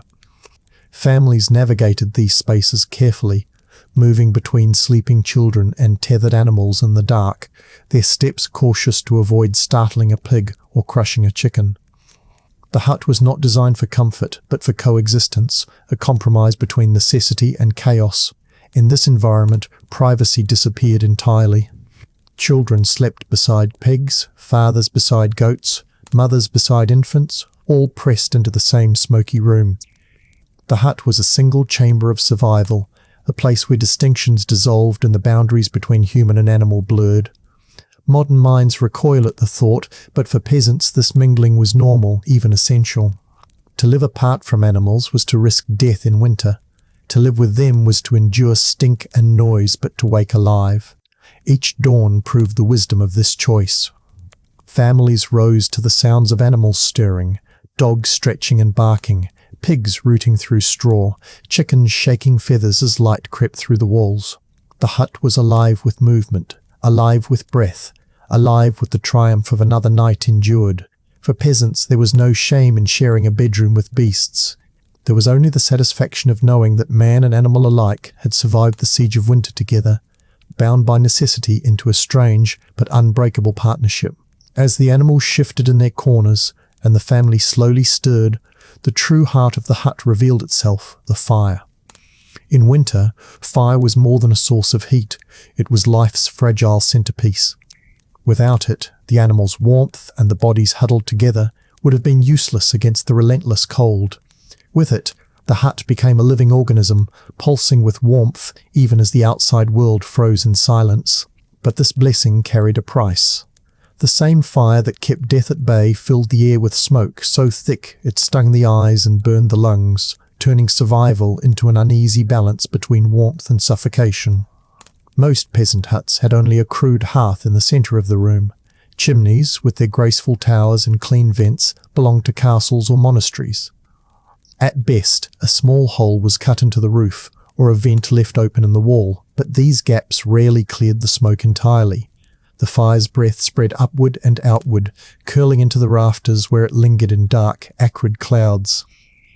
Rafters turned black with soot. Frost crystals melted into streaks of grime, and every breath drew in the sting of burning wood and damp fuel. Yet the alternative, a night without fire, was unthinkable. Families learned to tend the hearth with quiet precision. Firewood was precious and often damp from winter's snow. Peasants collected fallen branches in autumn, stacking and drying them with care, but no pile ever felt large enough. Every evening brought the same calculation: feed the flames enough to keep the room warm, but not so much that the woodpile vanished before spring. Fathers crouched over the embers, coaxing them with practiced patience. Too much air and the flames flared dangerously. risking a fire that could devour the thatched roof. Too little, and the embers died, leaving the family to wake in deadly cold. This delicate art became second nature, passed down like a sacred skill. Banking the fire at night was a ritual.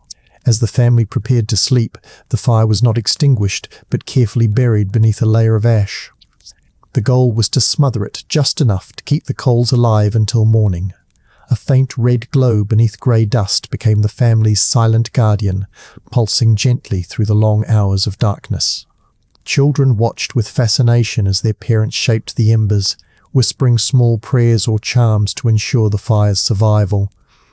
In some villages, it was believed that a well-banked fire kept evil spirits from entering, its smoke forming an invisible barrier against demons of frost and sickness. Yet smoke itself was both ally and enemy. It clung to every surface, saturating blankets and clothing until even the cleanest garment smelled of the hearth. Eyes watered constantly, and coughing was as common as breathing. Infants wheezed in their sleep, mothers rubbed their eyes raw, and elders' lungs carried the ache of smoke long after winter ended. Some families claimed that the haze preserved meat hung from the rafters or drove pests from the straw, but these small advantages did little to ease the nightly discomfort. Historians debate whether the constant inhalation of smoke hardened medieval lungs or weakened them, but in the moment, peasants had no choice. Survival required smoke, and so smoke became as much a part of life as the cold itself. Despite the danger, fire was treated with reverence. It was more than a tool, it was a living presence within the hut. Some traditions held that the hearth carried the spirit of the family, a flame passed from one generation to the next. Brides were said to bring embers from their childhood homes to light their new hearths, carrying continuity into marriage. Parents warned children never to spit into the fire or speak ill of it, fearing that disrespect might invite misfortune. The fire demanded care and gratitude, and even in the choking haze, peasants offered both. The fire also shaped the rhythm of segmented sleep. During the midnight waking, someone, usually the father or an older child, would rise to check the embers, adding a small stick or stirring the ash to feed the slow burn. This moment of quiet labour was more than maintenance, it was reassurance. The faint glow meant that warmth still held, that death had not crept in unseen.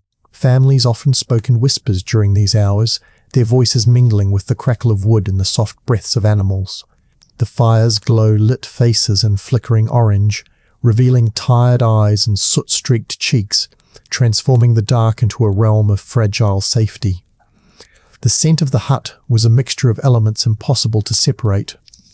Damp straw and animal musk mingled with the sharp tang of wood smoke and the faint bitterness of burning peat when wood ran low. Peasants occasionally scattered herbs on the hearth to freshen the air or to drive away pests, but the smoky haze always reclaimed its dominance. Travellers described entering such huts and being instantly overwhelmed by the thickness of the air, their eyes watering uncontrollably. But for the inhabitants, the smell was home itself. To leave the hut for the crisp night air was to feel momentary relief, until the cold sliced through every layer of clothing and drove them back into the smoky embrace. The fire demanded respect because it was dangerous. A spark on dry straw or a sudden gust of wind through the roof vent could turn the hut into a death trap. Stories circulated of families who awoke to flames racing along the thatch, their only choice to flee barefoot into the snow.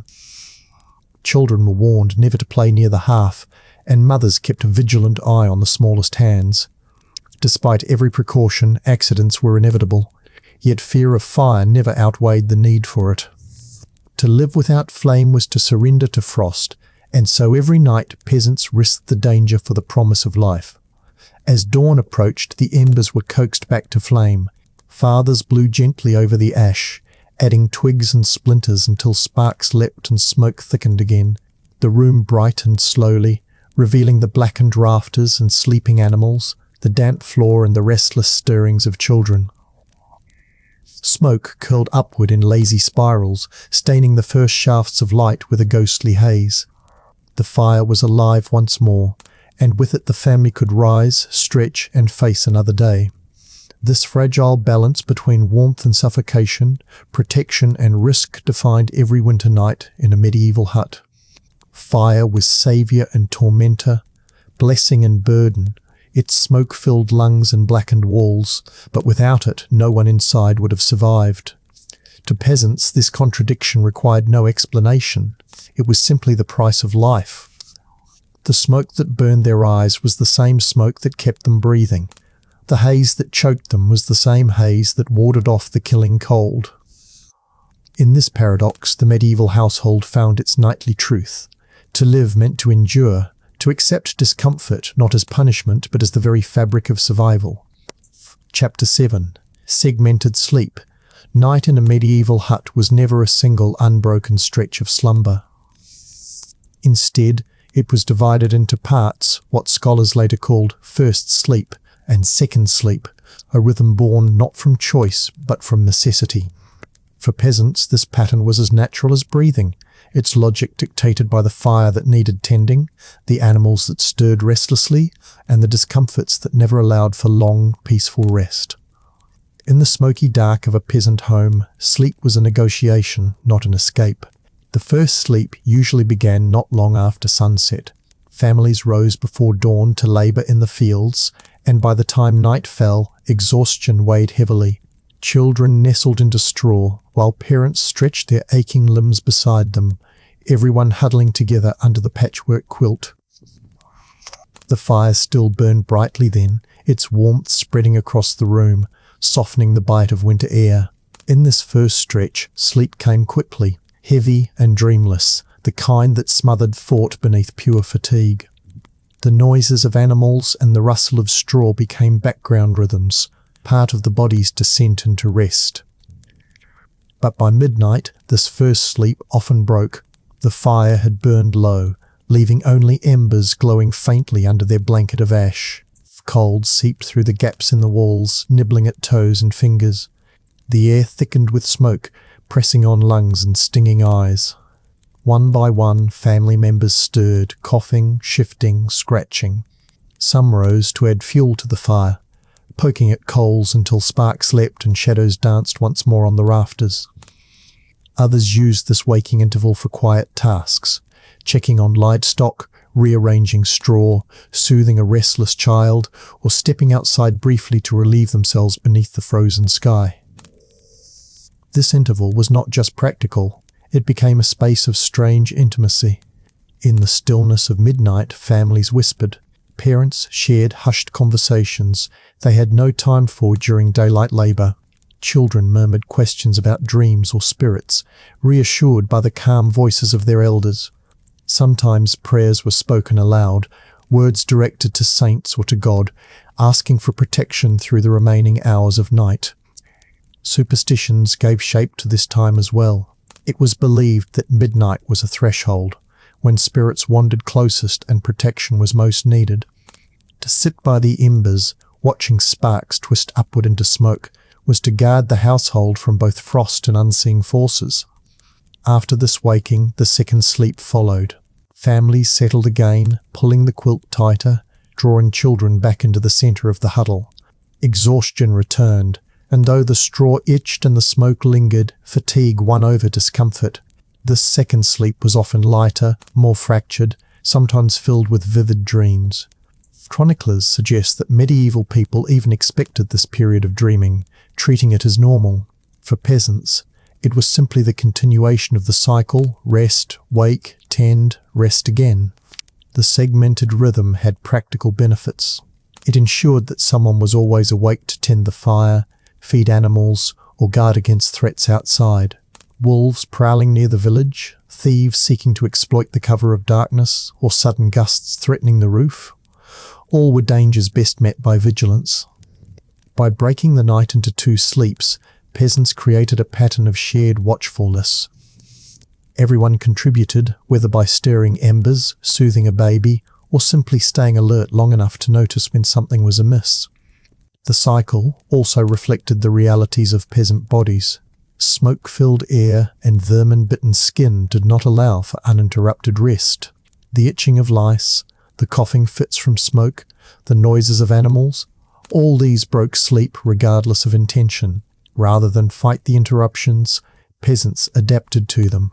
They accepted the rhythm of broken rest as the natural order of things, weaving it into their survival strategies. Some historians note that this pattern was not unique to peasants but common across medieval society. Even wealthier households, though sleeping on feather beds in larger chambers, often practiced segmented sleep. Yet for peasants, it was not custom but necessity, born from the relentless demands of fire, cold, and discomfort. The difference was stark. Nobles might wake to pray or read by candlelight, while peasants woke to scratch at lice, poke at embers, or hush a crying goat in the corner. The midnight interval also allowed for reflection. In the dim quiet, peasants sometimes discussed matters of the day to come, which fields needed tending, which animals were weakest, which debts weighed most heavily. Decisions were whispered while the children dozed again, plans laid for survival before dawn arrived. In this way, segmented sleep became a tool not just for endurance, but for organization. The pause between slumbers allowed time to think, something daylight rarely afforded when every moment was consumed by labor. By dawn, second sleep ended with the pale light creeping through the cracks of the hut. The fire was coaxed back to flame, animals stirred, and the family rose once more to face the cold day. This rhythm, repeated night after night, shaped their understanding of time itself. Sleep was not a single block of oblivion, but a cycle of labor and rest, vigilance and dreams.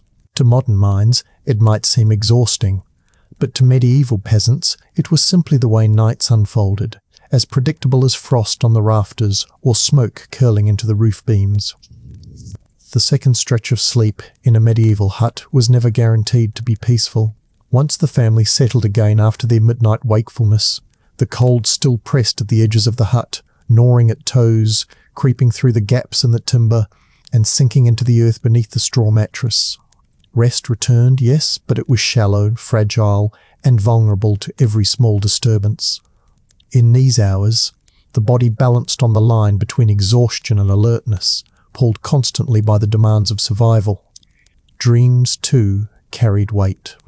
Many chroniclers and preachers of the Middle Ages noted how often people spoke of visions that came during the hours between first and second sleep. Without artificial light to stretch evenings, minds slipped more easily into landscapes shaped by hunger, smoke, and fear. Some believed these dreams to be divine messages, warnings, or blessings, while others dismissed them as the natural result of a restless body in a smoky room. For peasants, however, the line between dream and reality blurred too easily when the hut groaned like a living thing and wolves howled in the dark beyond its walls. Scholars have long debated the purpose of segmented sleep, whether it was a biological rhythm of the human body or merely a response to the long nights of winter. Some suggest that without the glare of modern light, people were naturally inclined to wake midway through the night, their internal clocks tuned to darkness itself. Others argue that necessity shaped the pattern, the fire demanded tending, animals needed to be checked, and dangers could not be ignored. Whatever its origins, for the peasants lying shoulder to shoulder on straw, it was simply life. The night was too long to be endured in silence, so it was broken into fragments, each offering a brief chance for both work and rest. The second sleep also carried its own peculiar intimacy. Children, restless from the first stretch, often stirred or muttered in their dreams, kicking or pressing against their siblings. Parents shifted closer to shield the little ones from drafts. A cough from one corner, a sneeze from another, the creak of timbers overhead, all these sounds filtered into the rhythm of the family's shared slumber.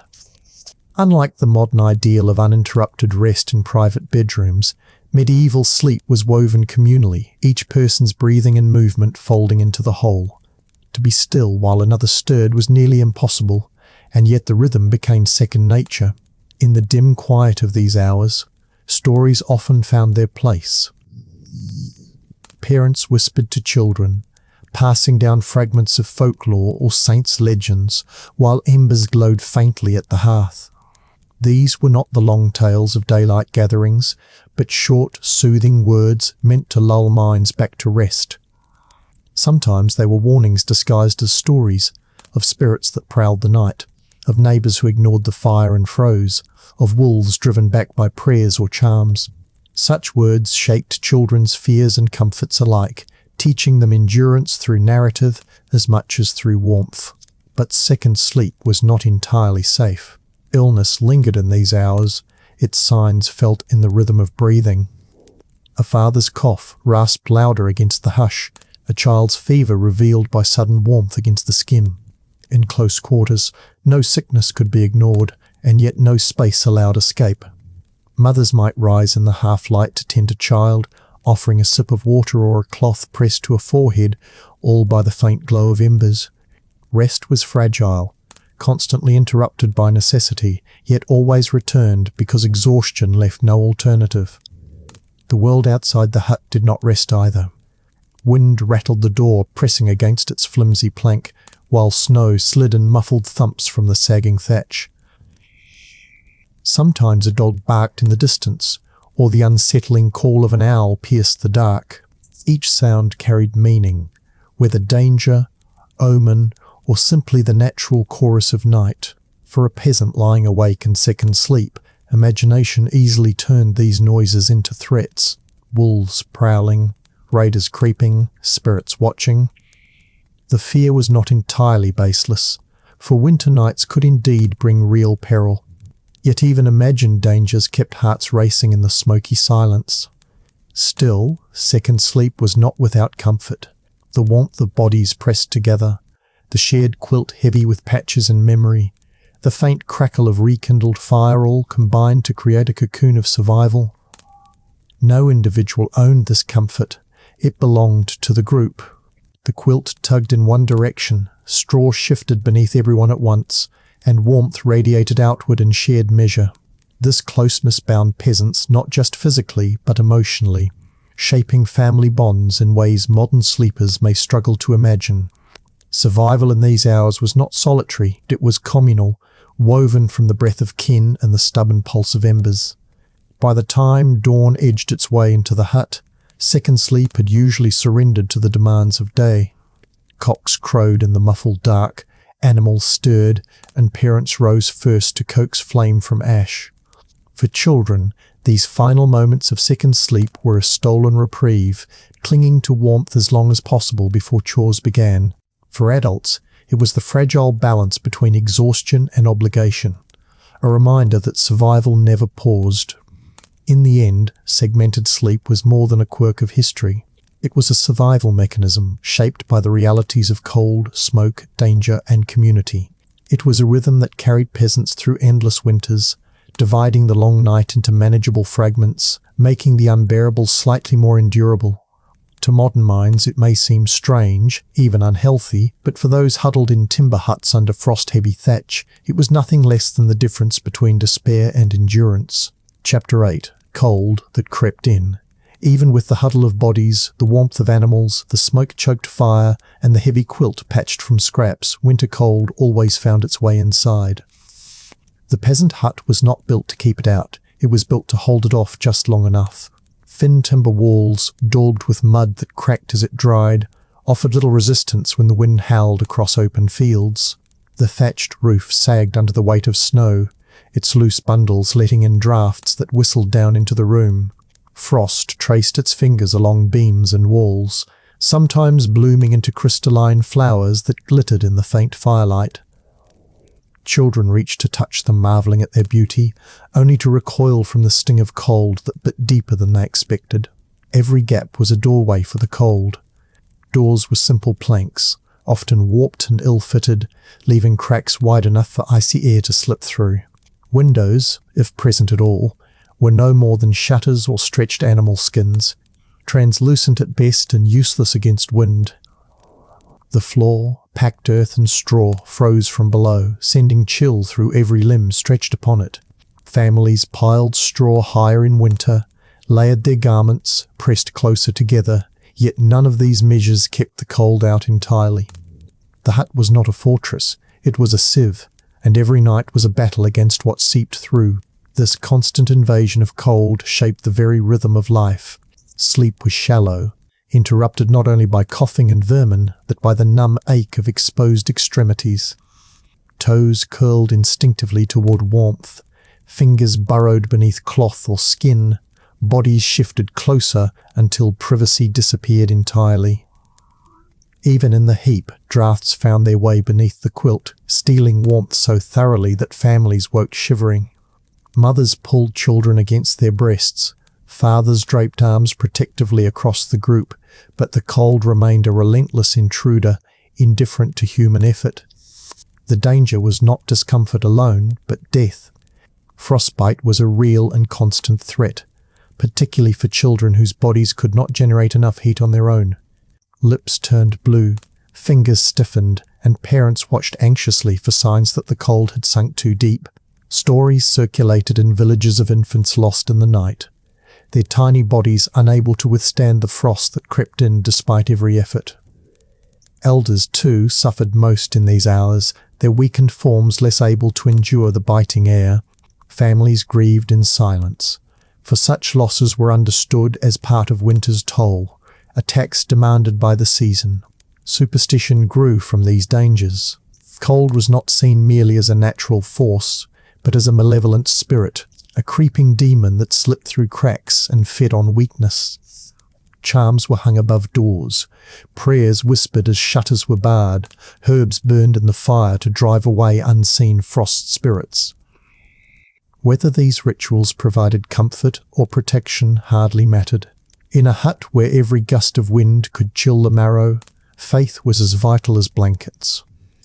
To believe in protection was itself a form of warmth, a shield against despair when physical defences were never enough. The segmented sleep cycle made the presence of cold more obvious. During the midnight waking, when embers glowed faintly and quilts shifted, the draughts felt sharper, the air heavier with frost. This was often the moment when families knew whether they would endure the rest of the night. If embers were too few, if quilts were too thin, if the wind pressed too hard against the roof, then the second sleep became an exercise in endurance rather than rest. Parents rose to check for leaks, to stuff rags into gaps, to pull animals closer to the central fire. Each act was a desperate attempt to hold back the cold until dawn's light gave relief. However temporary, the fire, even at its best, could not warm the entire hut evenly. The side nearest the hearth glowed with heat, while corners remained cloaked in chill. Families jockeyed for space, shifting toward warmth whenever possible, yet fairness dictated that all shared the discomfort equally. No one could hold the fire's glow without resentment, and in a society built on cooperation, such selfishness was frowned upon. Children were kept in the middle of the heap, not only for warmth, but also to ensure they received protection from both fire and frost. Adults bore the brunt of discomfort, shielding the young with their bodies, their duty both practical and moral. The physical toll of these nights accumulated. Fingers cracked and bled from dryness. Joints ached with cold that seeped into bone, breath frosted in the air even indoors. Coughs grew worse. Lungs struggled, skin broke into sores from endless scratching made worse by the chill. The body endured but never healed fully until spring. Each morning, peasants rose with aches that never left, their limbs heavy and their energy dulled. Yet work could not pause. Fields needed tending even in frost. Animals needed care. Wood needed chopping. The night did not end with rest, but with a summons back to labour. And yet, despite the relentlessness of cold, peasants endured. They accepted draughts as companions, frost as a neighbour, shivering as a nightly ritual. Their resilience was not born of strength alone, but of adaptation, the ability to survive in conditions that would break softer generations. The cold did not spare them, but neither did it destroy them. Each dawn they rose, stamped their feet against the frozen floor, and began again, carrying the scars of night into the struggles of day. The draughts that haunted a medieval hut were never just fleeting gusts of discomfort. They were nightly intruders that shaped how peasants thought about survival. Families knew where they came from, through the gaps in warped doors, through the loose weave of the thatch above, through cracks that widened in the daub of the walls. They stuffed rags into crevices, leaned spare wood or tools against openings, even stacked sacks of grain in front of draughty corners. yet still the icy breath of the winter countryside found its way inside. A single gust could extinguish the fragile flame of a candle, make quilts flutter, or cause a child to whimper in their sleep. It was a reminder that the line between outside and inside was thinner than most would dare to accept today. The struggle against drafts also revealed how fragile medieval construction truly was.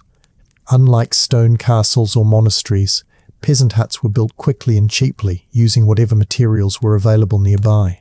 Wattle and daub, timber, thatch, and packed earth formed the walls, but these materials aged poorly under the battering of wind and snow. By the time winter set in, walls sagged, roofs leaked, and frost crept through every seam. Repair was a constant labour, yet one that rarely kept pace with the decay. Families patched and repatched, and when spring returned, they began the cycle again, knowing full well that winter would undo much of their work. This state of constant exposure shaped more than physical endurance. It shaped mentality. Children grew up understanding that the hut could never fully shield them. They accepted drafts as natural, like the smoke that filled their lungs or the vermin that shared their bedding. Parents rarely soothed complaints with promises of warmth. Instead, they taught children to endure, to pull closer to the fire, to curl into the family heap, to press their faces into wool when the wind whistled in. Endurance was not framed as heroism, it was simple necessity. The sooner one accepted that comfort was impossible, the stronger one became. Drafts also played tricks on the senses. In the deep dark of night, a sudden burst of cold air across the skin could feel like the touch of something supernatural. Superstition thrived in these moments. Families spoke of frost demons, spirits of the wind that slipped into huts to test their faith. A creak in the timber, a hiss of air along the floor, a door rattling in its frame. These were signs, some believed, that spirits prowled outside, seeking entry. To ward them off, peasants whispered prayers, hung charms above doors, or sprinkled ashes across thresholds. The line between natural intrusion and supernatural fear blurred, and in that blurring, drafts became more than cold. They became omens. Practical responses to drafts were often simple but inventive. Families piled straw higher along walls, letting it serve as both insulation and bedding. They shifted their sleeping heap closer to the fire on particularly bitter nights, sacrificing comfort for survival. Sometimes, livestock were moved deliberately to block openings, their bodies serving as living walls against the wind. A tethered goat in a corner was not only warmth, but also a barrier to the cold that sought to slip in. In this way, even animals became part of the hut's architecture, woven into its fragile defences. Yet, no matter how many barriers they erected, the cold always won in the end. Toes numbed, noses ran, lips cracked, and the breath of every sleeper puffed visibly in the air. Children pressed deeper into the centre of the heap, while elders on the edges bore the brunt of the chill. Families understood this hierarchy without needing words. The strong absorbed the draft so the weak could endure. It was a small, nightly sacrifice, repeated endlessly, shaping the bonds of family as surely as the day's labour in the fields. The cumulative toll of drafts was severe. Long exposure to cold worsened illness, and the smoke-filled air only compounded the damage. Peasants wheezed with chronic coughs, their bodies weakened by winters that never offered relief. Elders often did not survive the season, their deaths attributed to fate or God's will, though the truth was simpler. The cold crept in night after night until their strength finally failed. Families grieved, yet they accepted loss as part of life's cycle, as inevitable as the turning of the seasons. Survival was measured not by the absence of death, but by the persistence of life among those who remained. The rhythm of segmented sleep reflected this fragile coexistence with drafts. During the waking hours between first and second sleep, the cold felt sharpest, pressing into every gap as the fire burned low. Families stirred restlessly, shaking quilts, shifting straw, muttering curses, or whispering prayers. The second sleep that followed was rarely as deep as the first, for the cold had already made its presence known. Yet exhaustion always won in the end, pulling weary bodies back into uneasy rest, until dawn's pale light seeped through the same cracks that had plagued them all night. And still, Despite this relentless intrusion, peasants endured.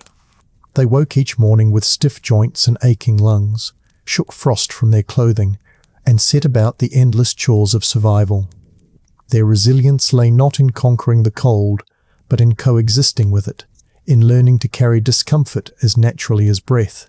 Drafts were never defeated, only endured, and that endurance became the quiet triumph of peasant life. In the balance of survival, it was not comfort that mattered, but continuity. And each family that rose to face another day had already won their nightly battle against the breath of winter. Chapter 9. The weight of winter illness, cold draughts, smoky air, damp straw, and the closeness of bodies did not only make for restless nights, they also bred sickness. Winter was as much a season of disease as of frost, and in the cramped huts of medieval peasants, illness spread like fire through dry thatch. Every cough echoed in the smoky dark, every fever rose unchecked, every infection passed from one body to the next until entire families lay weakened together beneath the same heavy quilt. Survival in these conditions was not merely a test of endurance against the cold, but against the invisible threats it carried. Respiratory illnesses were among the most common. Smoke hung thick in the hut, searing lungs with every breath. Children wheezed, elders hacked, and even the strongest adults carried chronic coughs through the season. The dampness of winter worsened the problem. Moist air seeped into bedding and clothes, chilling the body and leaving it vulnerable to colds, fevers, and pneumonia. To modern eyes, these were preventable afflictions, but to peasants, they were as natural as frost itself. Illness was not an anomaly. It was expected, woven into the rhythm of winter as surely as the breaking of ice on the well each morning. Once sickness entered the hut, escape was impossible. Families huddled together for warmth, the very closeness that protected them from frost, ensuring that disease passed swiftly between them. A child's cough became a father's fever. A grandmother's wheeze echoed in a mother's chest. No one could isolate, and no one could flee. The hut was too small, the community too poor, the season too harsh. To be ill in winter was to endure it alongside everyone else, the sound of coughing joining the nightly chorus of restless animals and crackling fire. Peasants turned to the remedies they knew. Herbal teas brewed from dried leaves collected in summer, poultices made from roots and herbs pressed against the chest, charms hung above the bed to ward off spirits believed to cause fever. Some treatments provided comfort, others none at all, but all were wrapped in faith. Prayer was as important as any herb, whispered to saints whose protection was sought against unseen forces. Illness was not only physical but spiritual, a punishment or a trial, and its remedy was as much in devotion as in medicine. Yet the harsh reality remained. Many did not survive winter illness. Infants succumbed quickly, their small bodies unable to fight prolonged fever. Elders often faded during these months, their strength sapped by years of hardship. Even healthy adults could be undone by infections that today might seem minor. A cough that lingered, a wound that festered, a fever that burned too hot, all could prove fatal in a hut where warmth was scarce and remedies limited. Families grieved in silence, their sorrow muffled beneath the weight of necessity. Chores still demanded attention, animals still needed feeding, fields still awaited spring. Death did not pause life, it folded into it, a shadow always present but never unexpected. The segmented sleep of peasants revealed illness most starkly. In the midnight waking, when families stirred, the sick were noticed most. A child too weak to rouse, an elder gasping for breath, a fevered body burning against the cold quilt.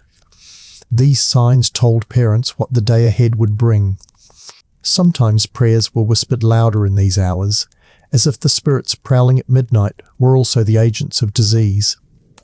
The glow of embers lit faces lined with worry, parents watching helplessly as their children shivered or burned in turn.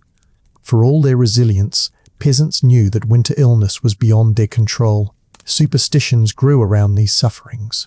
Some believed that smoke, while choking, also purified, driving out bad spirits that caused fevers. Others thought vermin carried sickness, their bites delivering curses into the blood. Still others believed cold itself was a demon, seeping into bones and lungs. Each explanation carried its own rituals: burning herbs, reciting charms, offering small sacrifices of bread or ale at the hearth. Whether or not these rituals cured, they comforted, and in a world with little else to offer, comfort was itself survival. The rhythm of life meant that illness could not excuse idleness. Even the sick were expected to contribute what they could, whether tending the fire, watching children, or feeding animals.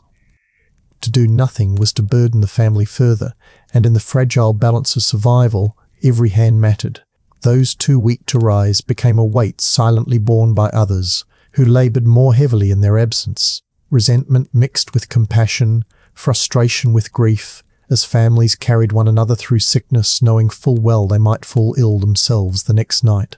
By dawn, sickness had no place to hide. Pale faces, hollow coughs, shuffling limbs, all revealed the toll of the night. And yet the day demanded labour. Families rose from their bedding, their bodies aching, their lungs burning, and still they went about their chores. Illness did not halt survival, it simply made it harder. In this way, winter sickness became another form of labour, endured as part of the endless cycle of survival. It was not resisted so much as accepted, folded into the larger narrative of endurance that defined peasant life. Illness did not only linger as a shadow over peasant life in winter.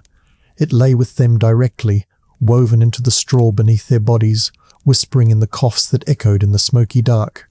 When one family member grew sick, the hut itself seemed to take on a different atmosphere. The usual noises of grunts, rustling, and animal stirrings were joined by wheezes, groans, and the unsettling silence of someone too weak to move. In such close quarters, no one could escape the sound of suffering. Children watched their parents cough into rough hands, parents pressed their ears against the shallow breathing of infants, and elders endured their own decline in silence, too accustomed to hardship to voice complaint. The symptoms of illness unfolded without pity. A fever might begin as a flush of warmth beneath the quilt, dismissed at first as a sign of good health in the cold, but soon it grew into a fire of its own, consuming energy until sweat soaked the woolen tunics and dampened the straw. Chills followed just as quickly, the body shaking violently even as heat poured from the skin. Families pressed closer to the afflicted, whispering prayers, hoping their warmth could balance the extremes. Yet everyone knew that once fever took hold, survival was uncertain. Coughs were constant, sometimes shallow, sometimes so violent that they seemed to shake the hut itself. The smoky air only worsened the strain, leaving throats raw and lungs desperate for clean breath that never came. At night, these coughs became part of the rhythm of sleep, jolting families awake, interrupting rest, and reminding everyone of how fragile life was in winter. Mothers rubbed children's backs. Fathers sat up to spit phlegm into the ashes, and the cycle repeated until exhaustion overwhelmed even the sick. The remedies available were limited. Herbal knowledge was passed down through generations, but it offered little against serious illness. Elderflowers steeped in hot water might ease a cough. Garlic crushed into broth might be given for fever, and poultices of mustard or onions pressed against the chest were believed to draw sickness out. Some families burned herbs in the fire, letting the smoke fill the hut in the hope that it would cleanse the air of evil humours. Yet more often than not, the herbs provided only comfort, not cure. When sickness deepened, peasants turned to prayer, trusting saints to intervene where herbs failed. The line between medicine and faith was thin, and for most, inseparable. Superstitions thrived in such conditions. Some whispered that rats carried spirits of disease, their gnawing presence in the straw a sign that illness would soon follow. Others believed sickness came from foul air, the miasma of damp straw and smoke seeping into lungs. A mother might hang charms of iron or bone above her children, convinced these would ward off fever, while fathers muttered prayers as they banked the fire, believing its embers not only held back the cold, but purified the hut itself. Even the act of scratching lice from a child's hair became ritualistic, as though by removing pests one also removed the sickness they carried. The reality was harsher. Once disease took root in the hut, The entire family was trapped with it. There was no escape into cleaner air, no flight to a separate chamber, no hope of isolating the sick. Everyone breathed the same smoke, scratched at the same lice, and shared the same quilt. In that closeness, illness became communal, a burden shared not by choice but by necessity. It was common for entire households to collapse together, too weak to tend the fire, lying in smoky gloom with only their shallow breaths to prove life remained. Neighbours might eventually check in, but often too late, finding silence where there had once been coughing. And yet, peasants adapted to even this grim reality. Illness was folded into their nightly expectations, as ordinary as drafts or fleas. They endured the presence of sickness because they had no choice, treating it as another element of survival. When a child recovered, it was seen as a blessing, a victory against odds that claimed too many. When an elder died, grief was tempered by resignation, the belief that winter always claimed some. Life did not pause for mourning, it continued because it had to. The segmented pattern of sleep was particularly cruel during sickness. The midnight waking, usually a time for tending fire and whispering quietly, became a time of tending the sick. Parents rose to cool fevered brows with damp cloths, to steady children racked by chills, to listen anxiously for breathing that faltered. Embers glowed weakly as shadows lengthened, and every sound, the crackle of fire, the cough of the father, the whimper of a child, seemed magnified in the dark. Families clung to each other not only for warmth but for reassurance, the simple confirmation that life still stirred beside them. When morning finally came, it did not bring relief. The weak still coughed, the fevered still shivered, and the healthy were already weary from tending others through the night. Yet fields waited, animals needed feeding, and water had to be drawn from frozen wells. Those strong enough rose, leaving the sick behind in smoky gloom, their bodies pressed into straw that reeked of sweat and sickness. The day demanded labour, and labour could not be refused, no matter how heavy the body felt. Thus, illness became part of the cycle of endurance that defined winter nights. It was not treated as extraordinary, but as expected, another tax demanded by the season.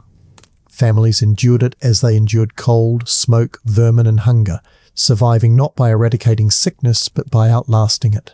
In the rhythm of winter, illness was one more weight on weary shoulders, and the fact that peasants endured it all stands as a testament to their resilience. Chapter 10. Survival as Success. By the time the long nights of winter stretched toward their end, peasants carried in their bodies and minds the toll of the season. Illness lingered in rattling coughs. Skin itched with lice and flea bites. Joints ached from cold that seeped into bone, and clothes reeked of smoke and sweat. And yet, the mere fact of still rising each morning marked victory. In a world where the cold killed as surely as hunger or war, survival itself was the highest form of success. Winter was not measured in days, but in trials. Each night posed the same questions. Would the fire endure? Would the straw hold? Would the sick breathe until dawn? Would the cold take another life? Families entered the season knowing they would not emerge unscathed. Loss was expected, whether of an elder whose body could not fight another fever, or of livestock that froze in the stall. The measure of endurance was not whether loss occurred, but whether enough survived to see spring. Continuity, not comfort, was the goal. Every element of peasant sleep reflected this harsh truth. The huddle of bodies was less about affection than about efficiency. The quilt a shared tool rather than a luxury. The fire's smoke was endured because it kept frost at bay, the vermin accepted because there was no way to banish them. These were not failures of living, but strategies of endurance. To modernize, the conditions might appear unbearable, but to those who lived them, they were simply the terms set by life. Acceptance was not weakness, it was the key to survival. The experience of children growing up in these conditions shaped the next generation's resilience. They learned early that warmth came from family closeness, that comfort was fleeting, and that every night required vigilance. They scratched at lice without complaint, rose in the smoky dark to fetch fuel, and pressed close to animals without shame. By adulthood, these lessons became second nature. To complain was pointless. To endure was everything. This mindset sustained the continuity of peasant culture across centuries, passing resilience down like an heirloom. Superstition helped transform misery into meaning. Every draught that whistled through the hut could be explained as the work of spirits, every fever as a test from God. Fire was treated as sacred, animals as guardians, charms as shields. In a life where so little was within human control, these beliefs provided structure and reassurance. They gave peasants the courage to face each night not only with resignation, but with a sense of purpose. To survive was not only physical endurance, but also spiritual triumph, proof that one had withstood trials imposed by forces greater than themselves. The communal nature of sleep reinforced the bonds of village life. No family endured winter in isolation, for everyone shared in the same hardships. Each hut smelled of the same smoke, bore the same vermin, and echoed with the same coughs. This universality created solidarity. When neighbours gathered during the day, they did not need to explain their struggles. They knew them instinctively. Such shared hardship strengthened the ties of community, which in turn became essential to survival when labour or resources had to be shared. Winter did not only test families, but villages, weaving bonds through common suffering. Daily survival did not allow time for despair. Even when illness struck or death claimed a family member, the rhythm of labour resumed at dawn. Animals needed care, fires needed feeding, water needed drawing. Peasants rose from the same smoky straw, whether in grief or in routine. This relentless demand shaped their worldview. Life was not about avoiding suffering, but enduring it. Not about defeating cold or sickness, but continuing despite them. Spring, when it finally arrived, was not celebrated for comfort, but for reprieve, a pause in the endless cycle of endurance. The segmented pattern of sleep reflected this philosophy. It was not an interruption, but an adaptation, turning the long night into two smaller struggles instead of one overwhelming burden. The midnight waking was a moment to tend to needs, to soothe children, to guard the fire, to whisper prayers. It was a pause in suffering that reminded peasants of their agency, however limited. Second sleep, however fractured, was a return to the labour of endurance, one final stretch before the demands of dawn. This rhythm, repeated endlessly, taught resilience through structure. By the end of winter, peasants did not emerge restored or refreshed. They emerged scarred, weary, and coughing, yet alive. Their survival testified not to the comfort of their nights, but to the strength of their endurance. Every draught suffered, every fever endured, every ember coaxed to life, every cough weathered. For peasants, life itself was defined by such victories, small triumphs of continuity against forces always threatening to erase them. When spring finally loosened winter's grip, peasants did not look back on the nights they had endured with nostalgia. They remembered them as battles, fought in silence, where victory was measured simply in breath and movement at dawn. The coming of warmer weather did not erase the hardships, but revealed the toll they had taken. Straw pallets were sodden and foul, clothes were smoke-stained beyond repair, coughs lingered in chests, and bodies carried the scars of frostbite, bites, and restless labour. And yet, these marks were also proof they had survived. In the peasant worldview, survival was not only endurance of the night, but endurance of the entire season, a triumph etched into bone and memory. The relief of spring was not comfort in the modern sense. Fields thawed, and with them came back-breaking labour. Snowmelt turned roads to mud, livestock demanded renewed attention, and debts from the lean months weighed heavily. But compared to the nights of winter, spring's burdens felt lighter. To work under the open sky, even in mud, was preferable to choking in smoke or shivering beneath a quilt. The hardships of winter had reshaped their sense of suffering. After surviving the night, the day felt almost merciful. Still, the memory of winter's nights lingered, shaping culture and belief in subtle ways. Folk tales told by the hearth often spoke of winters endured, ancestors who had faced even harsher seasons, spirits who prowled when fires dimmed, or saints who preserved families through freezing storms.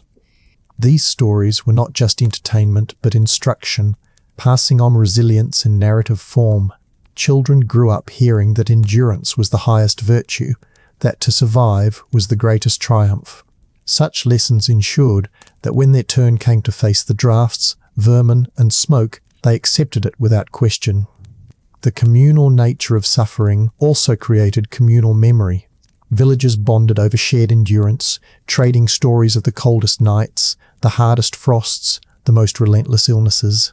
These were not tales of complaint, but of pride, reminders that everyone had endured together. Even losses were shared, spoken of in quiet tones during spring gatherings, folded into the collective memory of survival. In this way, winter's nights became part of the identity of a community, the struggle binding them as surely as blood or land. For all the misery, winter also reinforced the most basic human truth: no one survived alone. Every huddled body in the straw, every hand tending the fire at midnight, every shoulder pressed against the quilt's weight contributed to the survival of all. Families lived and died together, their fates inseparable. This collective endurance shaped not only peasant life, but the very structure of medieval society, where cooperation was not a choice, but the foundation of existence. To modern eyes, the conditions seem unbearable. To sleep in smoke-thick air, to share straw with vermin, to press against animals in the dark, to endure draughts that froze flesh and sickness that spread unchecked, all of it appears inhuman. And yet, for medieval peasants, this was simply life. Their resilience lay not in denying hardship, but in embracing it, in making survival itself the measure of success. Comfort was unimaginable, so it was never expected. What mattered was waking alive, rising to face another day, continuing the cycle of endurance that stretched across generations. When dawn broke after such nights, it was not greeted with celebration, but with movement. Children rubbed sleep from smoke-stung eyes, mothers stirred embers into flame, fathers pulled on stiff boots to face the fields. The hut filled with noise once more, animal calls, coughs, voices murmuring plans for the day. There was no pause, no sigh of relief, only the continuation of survival.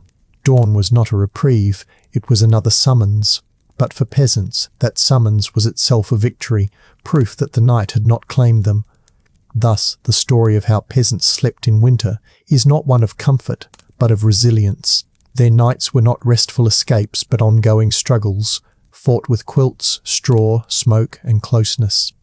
They endured drafts that cut through walls, illness that burned through families, vermin that scratched and bit, and fire that both saved and suffocated. And still, they survived. That survival, repeated night after night, winter after winter, century after century, became the quiet triumph of medieval life. To understand those nights is to understand the essence of peasant existence. Life was never about comfort. It was about continuation. Every ember kept alive, every body pressed together, every cough endured, every dawn greeted was a declaration: we are still here. Against cold, against sickness, against filth and fear, peasants survived. And in their survival lies the truest measure of their strength, the kind that left no monuments but built the foundation of the world that came after. The story of peasant sleep in winter does not end with the last embers of the fire or the first rays of spring sunlight. It echoes into our understanding of history, reminding us how fragile survival once was and how much endurance shaped the lives of those who came before. Every winter night in a medieval hut was a negotiation with death. The smoke that filled lungs was both torment and salvation. The quilt that pressed upon bodies was both burden and shield, and the straw that reeked beneath them was both cradle and curse. In this paradox lay the essence of medieval life. Survival was never clean, never comfortable, never assured. It was messy, painful, and communal, but it worked. Peasants endured because they had no other choice. Their lives were bound to the cycles of the seasons, their nights dictated by the demands of cold and fire. While nobles slept in stone halls with feather beds and servants to tend them, peasants lay shoulder to shoulder in smoky darkness, depending not on wealth or luxury but on one another. Their story is not glamorous, but it is profoundly human. It is a story of weakness transformed into strength through solidarity, of misery transformed into endurance through faith, of hardship transformed into resilience through sheer necessity. To look back on their nights is to recognize how different our world has become. We sleep alone in quiet rooms.